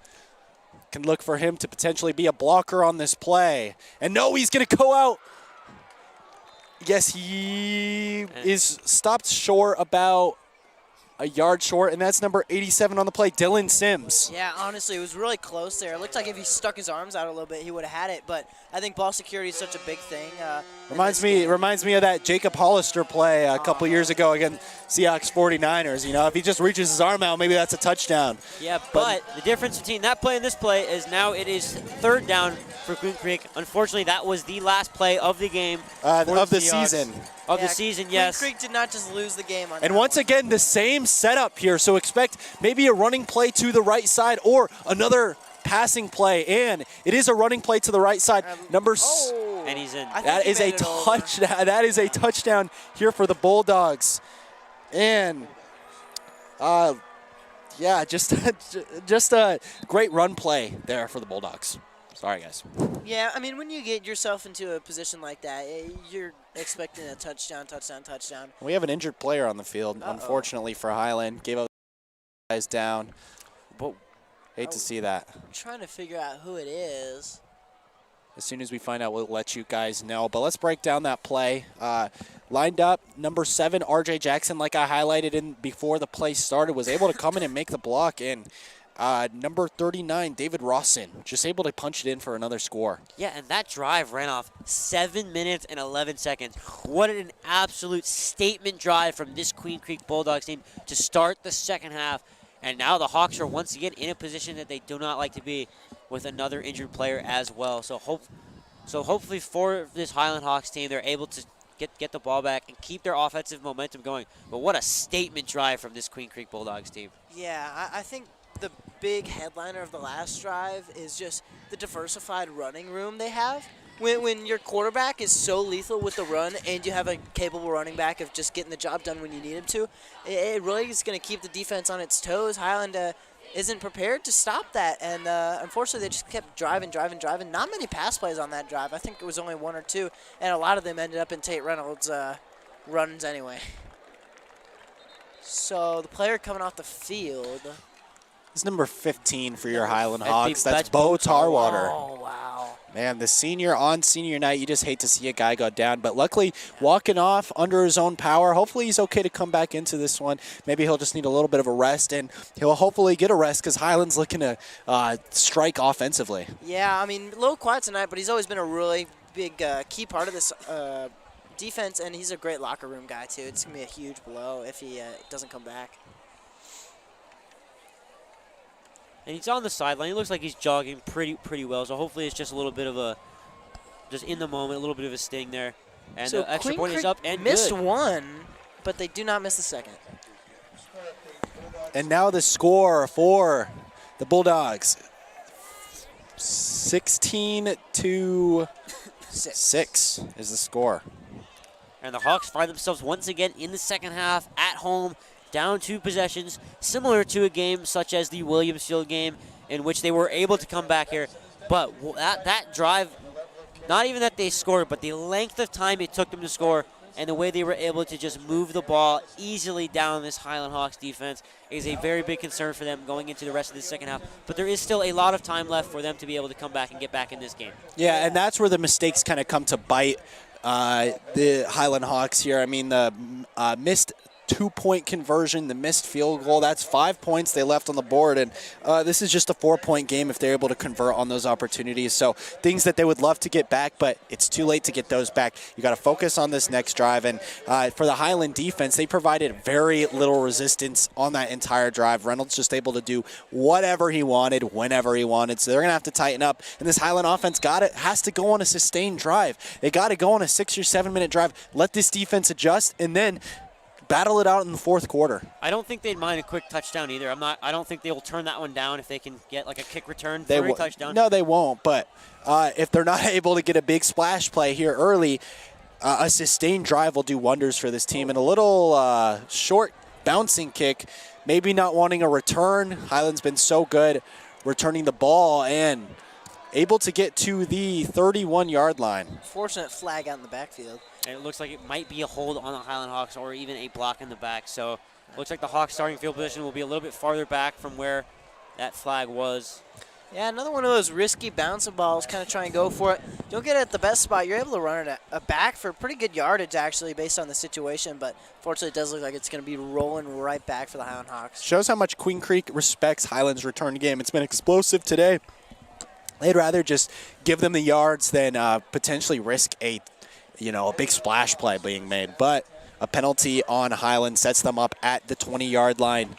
Kalen Fisher got some things going there at the end of the second quarter. He'll be looking to get everybody involved in this offense as they get their first drive of the second half with them 4 minutes and 38 seconds left in this one. He drops back, slings it out, and it's caught just short of a first down. That'll be 2nd down and 8 coming up. As Anthony Martin, the wide receiver on the catch there, speedy wide receiver. He's gotten behind a little bit of the defense. Nice to just get him a catch, get him the feel on that football, so when they do look long for him later, he's able to maybe come up with the next one.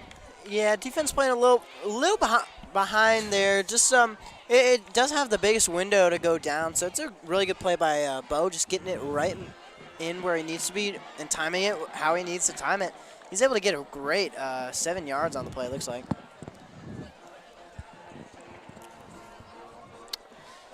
And now Bub lined up in the backfield, awaiting the snap. And looks like a false start penalty on the Highland Hawks. Just something you can't have in this drive. We're going to take a moment, step back, and thank Deseret Family Medicine, who is dedicated to providing Arizona with the level of care you need for your family. Make an appointment with Dr. Chris Allen today. Thanks so much, Deseret Family Medicine, for sponsoring Highland football and Highland Hawks. Yeah, and that'll bring up 2nd and 8 now for the Highland Hawks on their own 22-yard line. Yeah, and just more mistakes, unforced mistakes, and 2nd and 8 coming for the Hawks. Bub Fisher lined up under center. Switches the line around. Awaiting the snap. The snap is off. It's a run play. Is able to hit a hole, get a couple yards. And Highland set up at their 26-yard line. Cruz Collimore on the run, and we're going to get a quick little replay on this. If we watch this, the snap, Cruz hits the hole and just able to bounce off some Queen Creek defenders and get a couple extra yards. Great block there, pulling from Dom Loria, the tight end. Hasn't really gotten many receiving plays in this game, but those are the kind of plays that can really win you some football games. Really good pull and block from Dom Loria there. Hard to get plays when Doherty is such a monster, but able to contribute nonetheless. This Highland Hawks team is looking for a first down here. 3rd and 4. Bob drops back, able to sling it out for the catch, and that'll be a first down for the Highland Hawks. Max Brown able to get open, and Bubs just saw him there. And I thought when he stopped there, he may not pick up the first down, but he was able to get the first down. And we're going to look at a replay coming up here as we see Bubs drop back, sending Matt Brown in motion, and Queen Creek just did not follow him and was able to get a lot of space and pick up a huge first down for the Hawks, Steve. Wide open and just taking what the defense is giving you. That's what Bub is doing so far in this first drive of this second half. Another running play is swallowed up very quickly, and he stopped for maybe a gain of nothing there. 2nd down and 10 coming up. Yeah, just nothing doing for the Hawks on that running play. Their run game still has been really struggling in these last few weeks. Starting the season, the Hawks had probably one of the elite rushing attacks in Arizona, and since then it hasn't really been the same way. So the Hawks are going to have to look at different ways to get this run game going, or just rely on the passing game. Yeah, and Bub lined up in shotgun. Going to throw the ball, and he's, oh my goodness. He's able to find his man wide open in the middle of the field for a first down, but it is dropped. Highland will now be forced to throw the ball here on 3rd and 10, try to maybe get a first down. That he should have had that one, man, and Highland's going to be kicking themselves. Yeah, that's Gavin Priest, who hasn't really found himself in this game. Obviously, he has a really good opportunity to haul a play in, but if you're not used to getting touches, it's been a little bit, you're a little rusty, it's a lot more likely to happen. And unfortunately for Gavin Priest, one of his first looks all game, he's going to miss it like that. Yeah, the throw is a little behind it, but that's one he's got to come up with. Yeah, and Bub rolls out right. Able to hit the edge, launches it deep, and it's a little bit short. Oh my goodness! All the way! Touchdown, Highland Hawks! Oh my Anthony goodness! Martin! Anthony Martin, what did you just do? Mossed the Bulldogs on that one. What a play! Highland strikes! Oh my goodness, Anthony Martin! What a catch by Anthony Martin. Absolutely mossed him. As you can see, the Highland coaches are absolutely hyped. The Highland sideline is hyped. And the Highland Hawks are right back in this football game, right where they wanted to be. Man! From 3rd and 10, all the way for a touchdown. And the Hawks will look to make it a 2-point game here. And that's going to be senior cornerback Crew Levitt on the coverage. He's only 5'7", and unfortunately, he's right there on top of him. But we just make an incredible play that nobody expects you to make. And the kick is good. So 13-15, and this game completely flips. Cole Martin, once again, just making some incredible plays there. Wow. Anthony Martin. Anthony Martin. Cole Martin is for the Sun Devils. He's unfortunately out for the season. Just can't get him off my mind. I apologize. Anthony Martin with the play. Wow. Basha football legend Cole Martin. Great. But glimpses of what he provided for that Basha Bears team there. Offense, defense, and just pure speed. But what a catch. I didn't know Anthony Martin had those kind of hands. But what a catch. And all the way, obviously takes it to the house for a touchdown. That's a pass he kind of had to come back for, you know. Yeah, Defender's at it before he is, and he's just got incredible hands on that one. He's more than made up for that pass that he dropped earlier, and he's putting Highland Hawks on the board in a part where the offense was looking a little iffy again. Yeah, and you know what's so impressive about that is it looked like Levitt was going to be able to make a play at the ball, and I thought Martin was just going to have to play some defense, but Anthony Martin proves us all wrong and goes out there and mosses Levitt. My goodness. And you can feel the momentum has entirely changed in this building, and the Hawks will kick off now from the Queen Creek 45-yard line. I'd be surprised to not see an onside kicker. There's a penalty on the extra point, and so it was advanced on the kickoff. So I would expect the Hawks to try and maybe get steal possession right here. That one should be on SportsCenter tomorrow. It should be. Yeah, what a catch by Anthony. And especially considering, you know, they moved him to offense for this matchup, right? Today. They moved him today. So great stuff by him. You know, he's definitely earned some more offensive reps with that one. One of the biggest explosive plays here for Highland in this entire season. And now it looks like an onside kick coming here for the Hawks. They're going to look to recover, like you said, Jacob. And Queen Creek just falls down on the ball, makes the right play, and going to start this drive at their 34-yard line. But they really don't lose any field position from that. That's about where Queen Creek has started most of their drive. So good attempt for the Hawks there, kicking off from the Queen Creek 45-yard line. Usually don't see that on most kickoffs. Yeah, so as Queen Creek gets ready for another offensive drive late in the third, we're going to thank Paul Kelly, maxillofacial. As a board-certified oral and maxillofacial surgeon, Dr. Kelly also diagnoses and treats facial pain and facial injuries. He performs a full range of oral surgery and facial surgery procedures, including wisdom teeth, bone grafting, and dental implant placement. Contact him to learn more about your treatment options today. And Tate and the Bulldogs are looking to make this a two-score game, and a run sets up a second and about 5. Yeah, So good start to the run drive. Great running. They're in between the tackles, running through 2nd and 4. Has been incredible in this game, and just getting little bits and pieces there. Not so many explosive run plays, but doing what they need to. And once again, yards after contact for this Queen Creek Bulldog. That has been the story for this offense so far in this game. Whether it be Tate Reynolds, David Rawson, they are just getting yards after contact, and that is where the Hawks really need to limit Queen Creek in order to possibly retake the lead in this game. Yeah, and 2 minutes left in this 3rd quarter. The Hawks find themselves down 13-5. Queen Creek with possession of the ball. Tate looking for another awesome drive here, and he's going to sling it. Finds his man wide open, Crew Levitt, who just gave up the massive play to Anthony Martin with the catch there, trying to redeem himself. Yeah, well, he might have there. It's not exactly the same, but that is an incredible play by obviously Tate Reynolds too. And just a correction on the scoreboard. On your screen, it does say 15-13. However, it is actually 16-13. So hopefully we can get that updated. So the Hawks do trail by a whole field goal here. Yes. As they give up a big, huge passing play to Crew Levitt right there. And lots of under center looks for this Bulldogs offense, and it helps the running game, as you're seeing right there. A nice little run there, 2 yards, 2nd and 8 coming up. And it looked like Lucas George on the carry. He hasn't gotten many carries in this game, but that is one of his first carries in this game, and he gained only about 2 yards. So a good position for the Hawks to be on 2nd down. Yeah, 2nd and long coming here. Highland definitely needing to stop. They can't give up too many more points in this one, and the scoreboard has updated. It is 16-13. There's about a minute left in this one. The clock stopped running, but it's okay. I'll keep you guys updated with what the clock is saying. And another play here. It's a pitch play.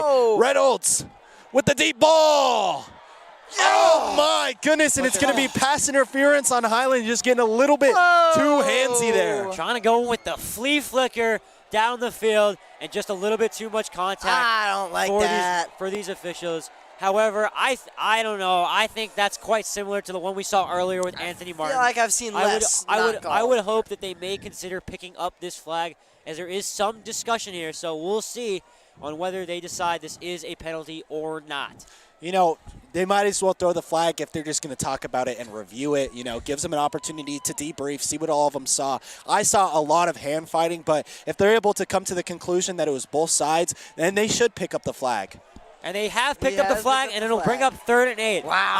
I like that call from the officials, being very consistent here throughout the game. I was going to say before the snap, I really wanted to see him force a bad pass. That's exactly what they did. Although you can't really call it a bad pass. That's just it was really on the money. Defense. It was just on the money. We got a little rough. He got 2 hands on it. He dropped it. Yeah. But excellent defense by the Hawks. It's not pass interference. It's just good call. D. You got to give it to Queen Creek. That was an incredible play call. Little with all the flicker. runs they've been seeing. And unique. You don't expect that ever. Not when they've been running the ball so efficiently. And that's the point of the flea flicker, actually. We got some fireworks going off in the background. Wow. Some baseball going on at the fields. Yeah, people really getting hyped here at Highland. And another pass play by Tate. He has so much time in the pocket. He's going to go out left. Spins around. There's a flag on the play, and he throws it away. Number 32 trying to make the play. Oh, my goodness. Intercepted by Highland. Flag. There is a flag down that looks like it's on the Hawks O-line. A jump ball, 50-50. I honestly and thought Highland interception! Highland ball! We'll need to see what the flag is, but it looks like holding. Anthony Martin again. What a player! Look at Anthony Martin on here, mossing him for a second time. He's doing it on both sides. I really thought they had that one there too from my angle. Yeah, remnants of 2012. I brought it up last week. The game Packers versus Seahawks on Monday Night Football with the high school referees. Golden Tate went up for it with Jennings, and Jennings clearly got it. I thought the officials may give it to him, but the Hawks will take over on an interception. And honestly, the D1 QB going to Clemson just gives himself into an unnecessarily rough situation. I don't think he had to throw that ball at all. I think he's just trying to be a little too heroic.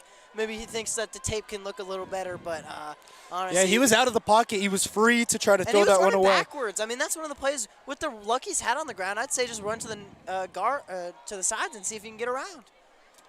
Exactly, but now Highland in great position, takes over at their 25-yard line. Bub Fisher in the backfield, makes a quick pass, able to break a tackle and get first down for the Highland Hawks. Yeah, and Mr. Anthony has really proven to be an X factor. That's Irby Bell on the catch. One of his first, the sophomore, the sophomore cornerback able to get some offensive snaps. Maybe they were inspired by Martin's play and a tackle for loss. Here on second down. And that looks like that may bring us to the end of the third quarter. So the Hawks, well, we're gonna take a there will moment be a timeout just before the third quarter ends, as the timeout goes out, to thank East Valley Periodontics, who specialize in scaling, root planning, and bone regeneration, bone grafts, dental implants, gum recession, and much more. Thank you so much to East Valley Periodontics. Yeah, as there seems to be an injury. It looks like more of a kind of a hamstring cramp here. Kind of trying to stretch out that hamstring down the field as we see the GOAT, Mr. Dave Hayward, out there. Or maybe that is just the Queen Creek trainer, but still Mr. Hayward is the GOAT when it comes to athletic trainers. As I have said many times, they are helping me currently rehab an ankle injury. So we love the Highland athletic trainers and all athletic trainers. Thank you for what you guys do for us athletes. Couldn't play the game without you guys, so your work is very appreciated and recognized here on this program. Yeah, a lot of them were recognized tonight here for senior night, too. There's a lot of seniors putting in the work down on the AD. And we hope he's okay. He's able to walk off with a little bit of help. Jay-Sean Lyles, a senior middle linebacker. So really unfortunate. You never want to see an injury like that happen. All prayers out to him. You really hope he recovers. And so the Hawks will be able to run about one more play in this third quarter on senior night. Some of these kids about to approach their final quarter of regular season action in Highland Hawks Stadium. And my final quarter as play-by-play in action at Highland Hawks Stadium for the regular season.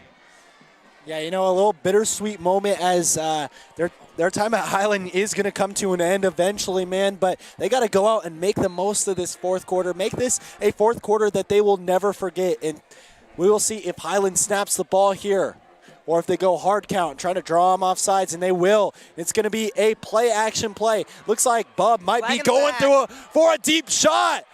Oh, my goodness, just right through the fingertips. I think it was a little out of reach And it there. looks like it will be a holding call on the Hawks. So interesting to see what the penalty call is and what the decision from Queen Creek is, whether they decide to decline or accept this penalty to either make it 3rd and 10 or 2nd and 20.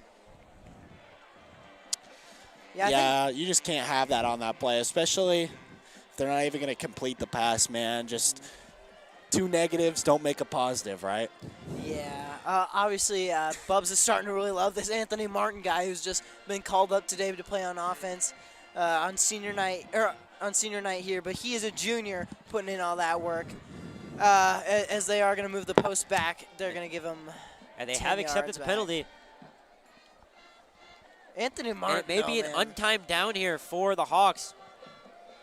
On the third quarter. Cannot end up on a penalty.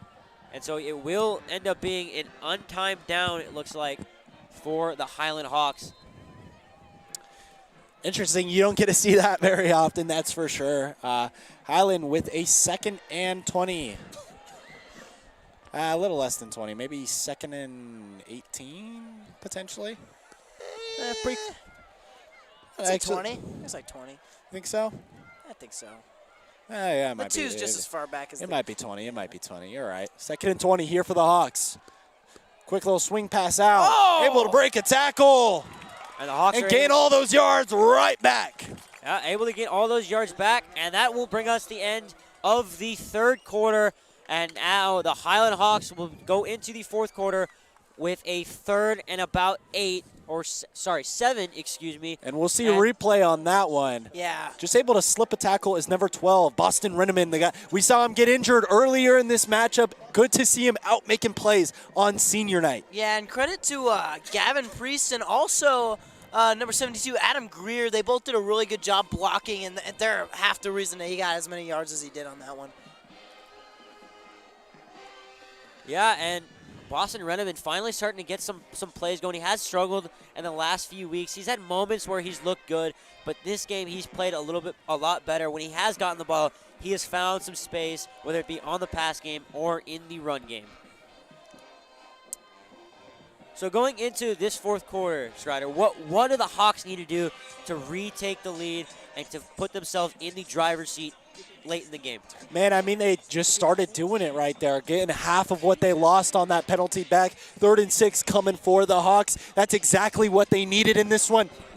A spark after getting a insane turnover on that last drive for the Hawks defense. Got to go out and reward the defense for their good play. Go score. Go take the lead. That's what Highland needs to do to kick off this fourth quarter. And, I hate to be pessimistic, but for the first time in a little bit, this Highland offense is looking really fun. Anthony Martin has been, what an incredible addition by the coaching staff, just recognizing the need, and they made a move, and it's been working incredibly. As Bubs will line up in the shotgun here, the receiver to his left, 2 to his right, and Cruz Colmore in the backfield with him on 3rd and 6 from the Highland Hawks 42-yard line. They'll send Max Brown in motion.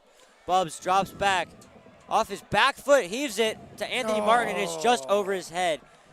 Bubs having to throw off his back foot there with pressure in his face, and it looks like the Hawks will be forced to punt. Yeah, honestly a little lucky there because it's definitely a bit of an overthrow that I think the defense was closer to than the offense. Anthony Martin turns where he thinks he should, and he doesn't really find it, and it's 5 yards behind him where he's not even really able to up there defend it. But Hawks get away. They're going to probably have to punt here, though. Man, and just an example of them needing an inch and trying to get a mile. I just needed 6 on that one. Went for a 23-yard dart. They're trying to break the game wide open, and that may have not been the right move. I think they're just falling in love with Anthony Martin so fast. He's been excellent, and he's going to be, now that they found this kind of changes their season. Crandall slipped the punt away. Looks like it will not be a fake this time. Oh, my goodness, he bobbles it. And it will go out of bounds, and Queen Creek will catch a huge break there with the ball going out at the 24-yard line. So that is where the Bulldogs will take over, and a very fortunate bounce for Queen Creek right there. Oh, my goodness. You do not see that happen a lot, but obviously that could have spelled disaster if it bounced a different way, stays in bounds. Highland has all the opportunity to come and grab it. But, yeah, honestly, guys, really good, and we're going to say goodbye to Strider. He's called a really good game. We love having Strider on board. And we'll let you guys finish this one out. All right, now for the Highland Hawks with the 11:45 left on the clock, defense put in a situation to have to get a stop here. Down by 3, Reynolds will take the ball, will take the snap within the pistol. 2 receivers to his right, 1 to his left. As he sends Sims in motion, will hand off to Jordan, and he will get outside, but not much more than that. It will move to the line of scrimmage for a gain of 0, and the Hawks will force 2nd and 10 now for Queen Creek. Yeah, a really good stop by the Highland defense, obviously. A lot of promise going into that drive, that last offensive drive. Maybe got a little greedy there. Like Strider said, only need an inch and trying to take a mile. But the defense is not going to let any of it happen. They have such a good momentum after that Anthony Martin pick on the last drive, and also some really good defense in the end zone, too. They're going to make more happen right now, and they're just fired up, and they're playing great. And Queen Creek, as Reynolds will take the snap, go play action, throws over the middle, and it is caught by Sims. He takes a huge hit, and the ball looks like it's out, but they will call it an incomplete pass, and that'll bring up 3rd and 10 for the Hawks, and Sims looks shaken up. Yeah, slow to get up there. What a hit, though, by Grady Crandall coming in with the heat, and Sims just looks a little bit shaken up. Yeah. Hope he'll be okay, as he is set to go to UCLA next year as a Division I player, so it just looks like he really felt that hit. Obviously, he's not the biggest guy out there. He's going to come off to the sideline, take a little breather. Not the biggest guy. He's just not going to take a hit like a big old tight end will, like a Travis Kelce. But you're going to see him come off there. Unfortunate, but that's how the game of football works. Yeah,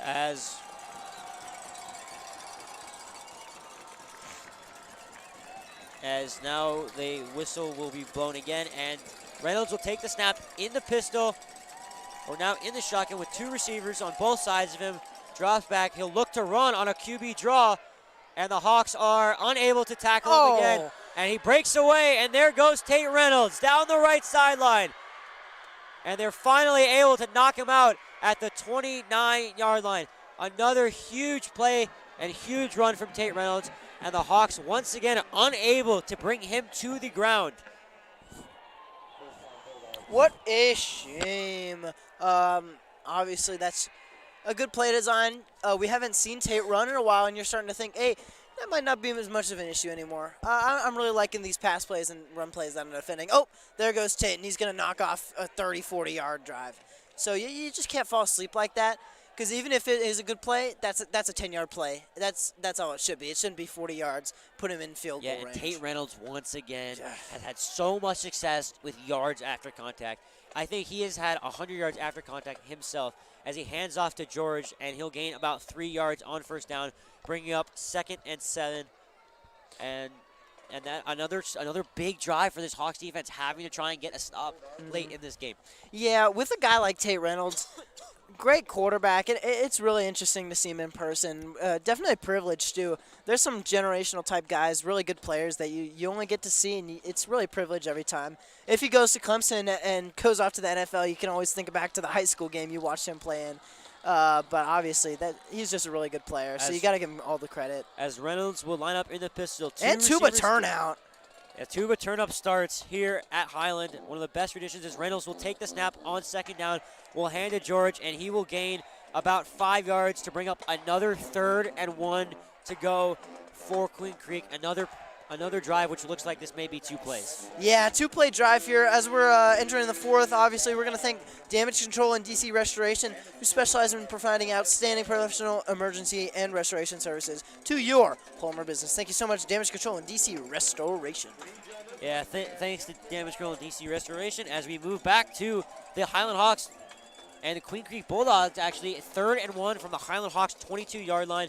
Taking it slow. They are winning in this game, just trying to hold on, and the Hawks defense know they need a stop. Yeah. They need to make a tackle in the backfield on first contact. If they go up 2 scores here, it's going to be a very... It'll be a QB Oh, wow! sneak. And it depends on the spot, but it looks like he may be just short. It really does depend on the spot that they give him. I don't think he has it. It looks like right off the spot, the officials will give him the first down. Oh, boo. Oh. Looks like they may need to measure it. Oh, okay. Is it goalpost? And that's exactly what it will be. Ooh. It will be a measurement. Chin time. It's always fun to see. So, yeah, on that play, incredible heads-up play by Highland.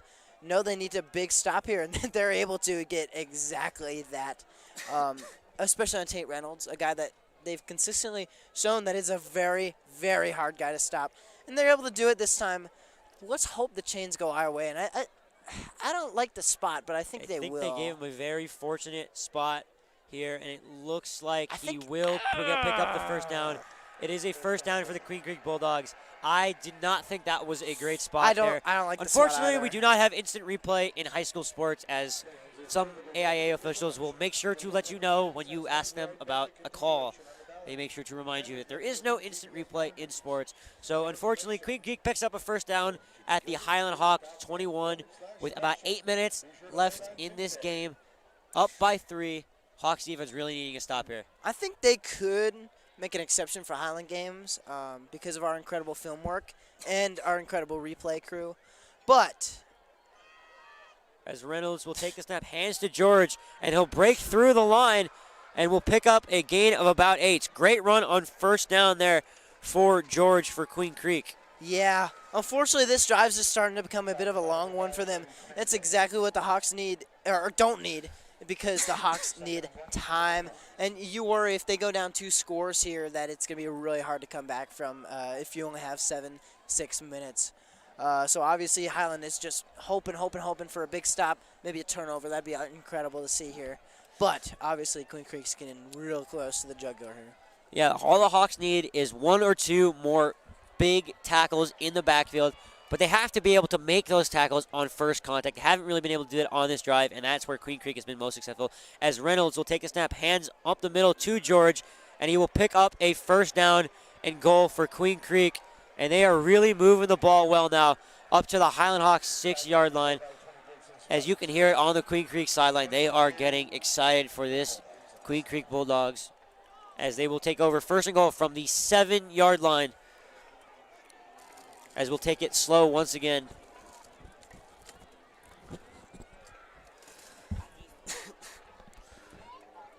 Queen Creek is probably not going to pass the ball unless they absolutely have to here, trying to run off as much time as possible.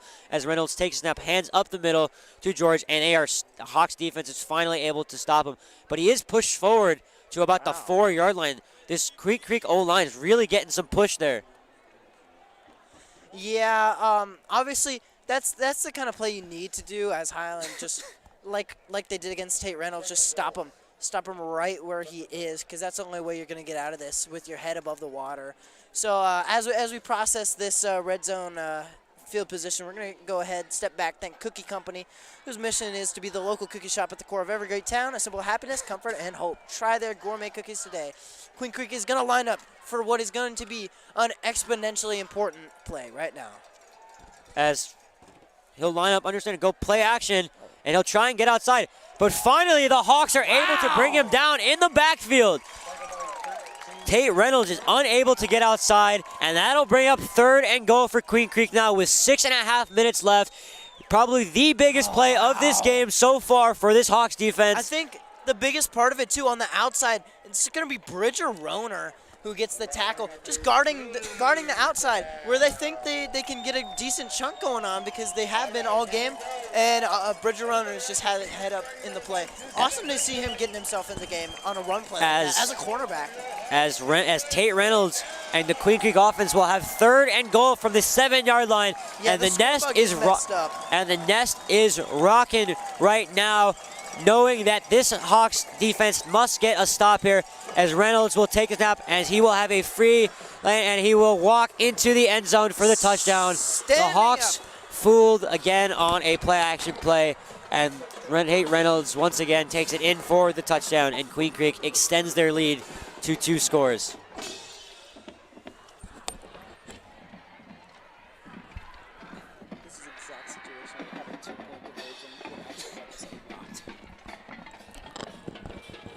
Yeah, really just unfortunate right there. But with a team that's marching like that, if you even let them get in the red zone like that, the 20 to 10-yard range, that's where you lose. You have to stop them earlier than that. So unfortunately, by then you're just losing clock, and as it is, it's 5:42 as they line up for the extra point. As Queen Creek set to kick the extra point, and it is up, and it is good. And Queen Creek extends its lead to 23-13. What a killer drive for Queen Creek, and Tate Reynolds once again able to punch it into the end zone. Yeah, obviously really good chunk plays. It looked like defense had him stopped a little bit there. That Tate Reynolds run, though, was an absolute killer. But this game is not over. This Hawks defense has shown in moments that they can get big stops, but this offense has to score, and they must score quickly, especially with only 2 timeouts remaining for the Hawks. They had to use one very early in that half, trying to prevent Queen Creek from scoring a touchdown. And they know their offense must score on this drive here. Yeah, they need big plays, and they need them to happen fast, because they need the ball back twice now. I'd be interested to see if we're in like an offensive onside kick, kind of territory if we are able to score on this drive. But as it stands, really need just a quick play. And who else but Anthony Martin? That's who I'm watching, because that's their go-to guy this game for those big chunk plays. He's a speedy guy, like we've been saying all night, and that's who you really expect to see, and you need to see. He's been absolutely carrying this team today, and I want to see more of him. Yeah, and the Hawks have been in situations like this before, especially against Williamsfield. They found themselves in a similar situation a little bit earlier in the game, but they have found ways to get comeback wins before. But this one is going to be tough, as it is a line drive kick, as it'll have to be fielded by Max Brown, as he'll try and break it, and he'll have some room, and there he goes all the way up to the 39-yard line. So some great field position for the Hawks. That's actually Cruz Colmore on the return. Yeah, I mean, speedy guy. He's able to get around people. They've been respecting us on those kickoffs until now. They forced us to run it, and we've shown them why they should not force us to run it, because we've been incredible at returning almost every single kickoff today. It's been really fortunate to see. As now the Highland Bubs and the Highland Hawks offense will have to try and score quickly, as they'll line up in the shotgun with 5 minutes and 35 seconds left. 2 receivers to his right, 1 to his left. Sends Gavin Priest in motion. Bubs takes a snap, drops back, will step up in the pocket, and he'll look to run as he'll have some room as Bubs is able to get outside all the way up to the 40-yard line. Bobbles the ball a little bit, but is able to get outside at the Queen Creek 36. So much better from Kalen Fisher. As you can see, the knee is bothering him less and less, as you can see the replay here. Yeah, breaks one, obviously. He's just a little tricky with it. And then it looks like he's almost able to get this one too, but he's got to keep the ball secure. He doesn't want to get absolutely pounded on the line there. But Tate Reynolds or Bub. Both Division I level quarterbacks, both trying to lead their teams to victories and get into the open, as Bubs will line up empty backfield, will now send Cruz into the backfield. 2 receivers to his right, 2 to his left. Bubs will drop back, takes a snap, throws outside, and is caught by Hayden Doherty. A lot of contact there, but Doherty is able to use that big frame of his and make the catch. Yeah, I think we lost Doherty for a little bit there in the late third, kind of early fourth. Love to see him getting back into it because Highland's at a spot where they just need to chunk. We're going to watch it back. Again, just a really clean and smooth dart right out to the 30-yard line. Obviously, I love that play too because he's right on that outside. When you time it right like that, it's almost a no-time play. So it's only 5 minutes 20 on the clock still. And as Bubs will line up in the shotgun, will send Max Brown in motion as he'll take a lot of time to throw, and he'll throw over the top. Yes! And it is caught! Yes! And he is short at the 1-yard line. What a one-handed catch by Max Brown, and the Hawks are driving. As we look at the replay, Bubs just takes a snap, rolls out. Yeah, and it's up in the air. Max Brown around it a little bit. Number 2 there misses the tackle. Max Brown is just right there. That's really good game sense, just being able to find the ball, get to it, and make the play you needed. He fought so hard, too. He wants that touchdown, but he did everything he needed to do. And now, in only about half a minute, Highland has found the end zone. Exactly textbook what they As needed. the Hawks will bring in the goal line package, as Bubs will hand off. And he is, boom! In, touchdown, Hawks! What a drive for the Hawks. But Grayson Sparks, the linebacker, comes in and scores his first touchdown, and the Hawks right back in it very quickly here. And things are getting tight here in Gilbert. Yeah, I mean, obviously, that explosive run by Bub, he thinks he's Tate Reynolds, and honestly, I think he's a little better. He just starts running. He's able to get a nice chunk play like they've been doing to us all game. He's completely flipped the table, and he opens up a perfect opportunity, but we still want to go fast. Quick check down to Hayden Daughtry there. Just absolutely no time off the clock, better field position, and then he's a little scrambly with it, but he's still able to find Max Brown on a nice long play that puts you in perfect position, and then obviously it's really nice to just get the first one in the end zone, leave even more time on the clock. Leonard's extra point is good, and the Hawks are back within a field goal here, and the momentum shifts once again. The Hawks finally able to put together a drive. And it was a good, well-sustained drive, multiple plays, but very quickly. And the that's kick exactly return, what you want to see. The kick return was incredible, too. I think that was about 4 plays if you count the kick return. It's textbook what the Hound Hawks needed. I don't even think a minute's off the clock since Queen Creek's. But the biggest issue here, Queen Creek is good at slowing the ball down, chunking those first downs, keeping it in play. Highland defense needs to make the biggest stand of the game right now. It is game time. It is on the line. As Coach Farrell and the coaches are going to talk the kickoff over, maybe some trickeration or an onside kick here late in this game with only 2 timeouts for the Hawks. So they are going to have to get a stop pretty quickly before Queen Creek may be able to just run out this clock. I don't know if onside kick's the move. I'd rather just give it to them and trust your defense. 4 minutes is a lot of time. Maybe if it's 3 or 2 onside, but not with 4:40. I think you trust your defense here, but you never know what these coaches have to think about. Yeah, and if they're using some advanced data down there that says otherwise, it says otherwise. As Grady Crandall will be set to kick this one away. Interesting to see if the Hawks try anything or will just kick it deep and force Queen Creek to go at least in bad field position for the drive, as Crandall will be set to kick it away, and it will be he will kick it all the way into the end zone for a touchback, as he almost bobbles it there. He almost. But if it hits the end zone, even if he bobbles it, it's still a touchback in high school football, unfortunately. And so, where Green Creek Bulldogs will take over on their own 20-yard line. Hawks down by 3, 4:45 left, 2 timeouts in a game that could decide their fate for the playoffs this year. So the Hawks defense knows that this is the time to step up and just get at least one more stop and give Kalen Fisher and that offense a chance to go win this game.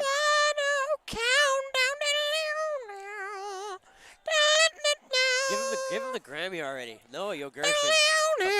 Laying out the pipes here. It's about all we can use without getting sued. As Reynolds will take the snap, hand off to George as he'll try and get outside. But we'll only gain about 2 there. And so good play on first down from this Hawks defense. Oh. As a little bit of a little scuffle here. Some fighting here. So flag's down. To see on who this flag will be on. It could have canceled out too, which is kind of what I'm hoping for here. Or just one on Queen Creek would be nice. Well, that would be nice. Trying to be, you know what? Yeah, actually 3 on Queen Creek. You know. Emotions running high here in this very tense 6A East Valley region game. As they will pick up the flag. There is no flag in the play, which I guess is a I mean, that's kind of neutral. I don't know. It's still 2nd and 8 for Queen Creek on the 22-yard line. They seem not happy about it, so it's probably good for us. With about 4 minutes and 35 seconds left. Clock is running. The Hawks will not use their timeouts yet. And Queen Creek will take as long as they want in this huddle, going into 2nd and 8 from the 23-yard line. An obnoxiously long play clock right now, only at the 24 seconds still. They have all the time in the world. They're going to pretend to be talking about it as if they're not going to run it right up the middle or something stupid. They may. However, Tate Reynolds has shown that he can use his legs.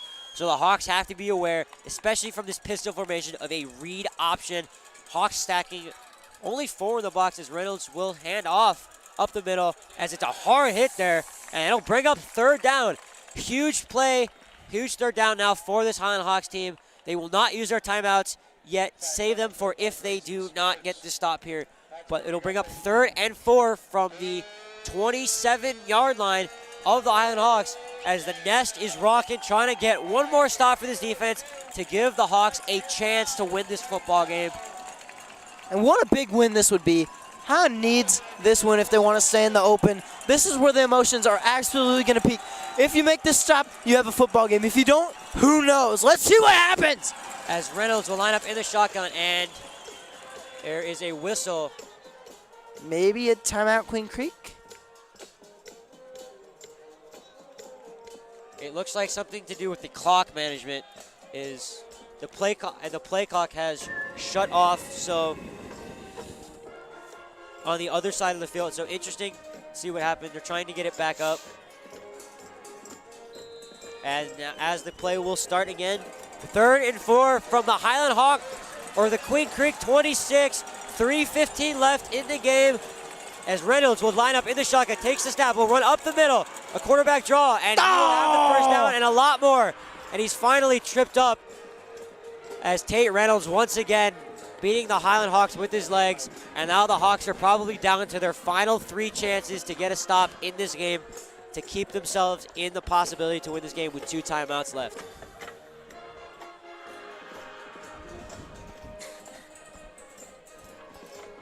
And with 3:04 left, the clock not running quite yet. And it looks like there's still some issues with a clock. Which is really unfortunate to see with so much emotion happening right now. You just want to watch some football.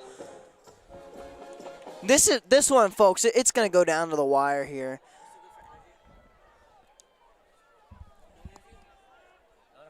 Not if we lose. Oh.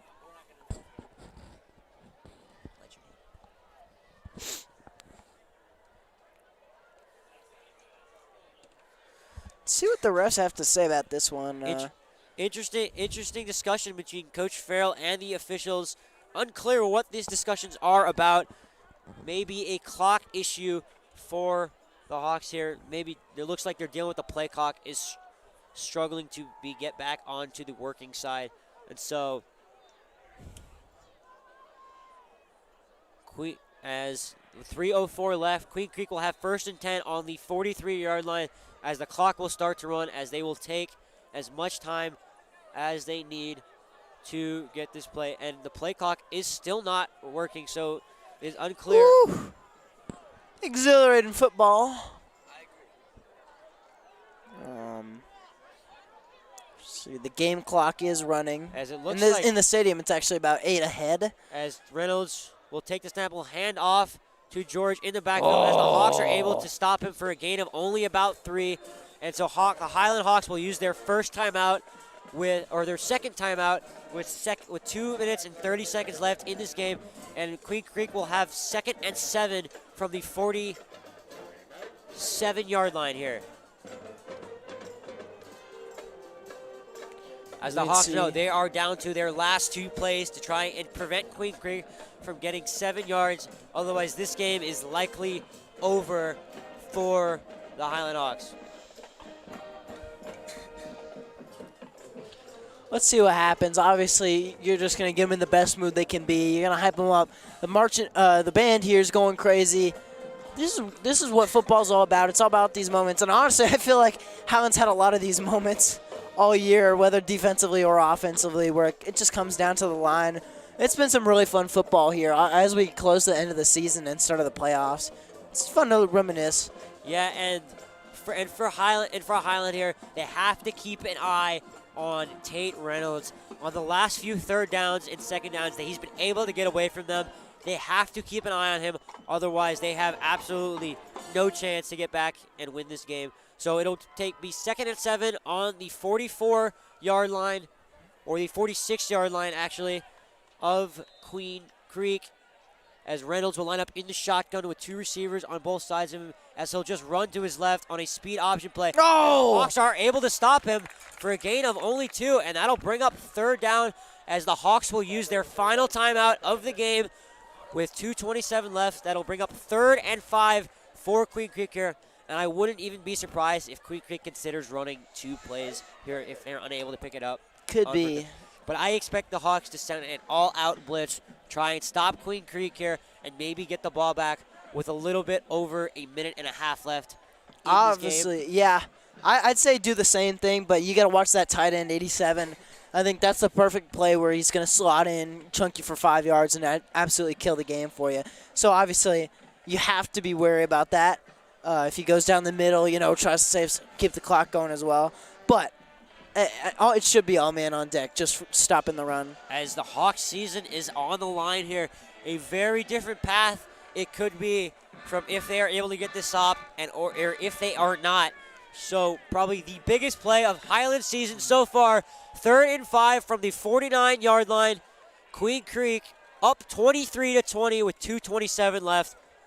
If they lose, they're out of the open division. If they win, well, it's a toss-up.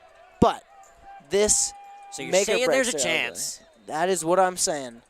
And so Tate Reynolds and this Queen Creek offense will line up in the shotgun with 1 receiver to his left, 2 to his right, and the Hawks will know they have to get a stop here on 3rd and 5. They will stack the box as Reynolds will go play action, will roll out, and will try and run, and he will not pick it up. And the Hawks are able to get a stop, but it will bring up 4th and short, and Queen Creek has it's decision time for Queen Creek now.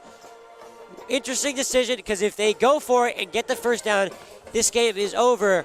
But if they go for it and do not get the 1st down, Highland has a chance, baby. This game, and then Highland is at the 50-yard line. So interesting decision. I expect Queen Creek to take this down and call timeout here. I just hope talk things over. They punt the ball.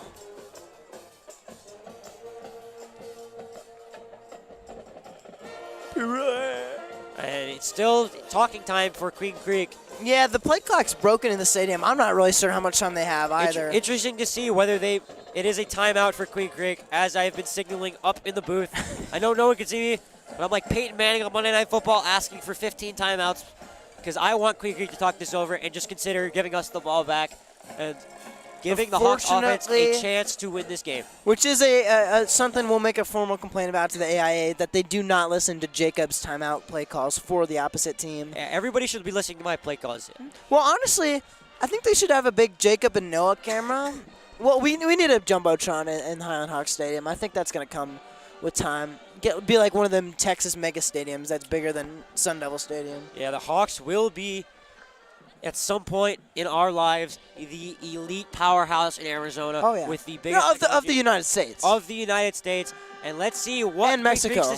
I wouldn't also be surprised for Queen Creek here if they just decide to do the drop kick that they did early in the game. That would maybe be try to throw the Hawks off.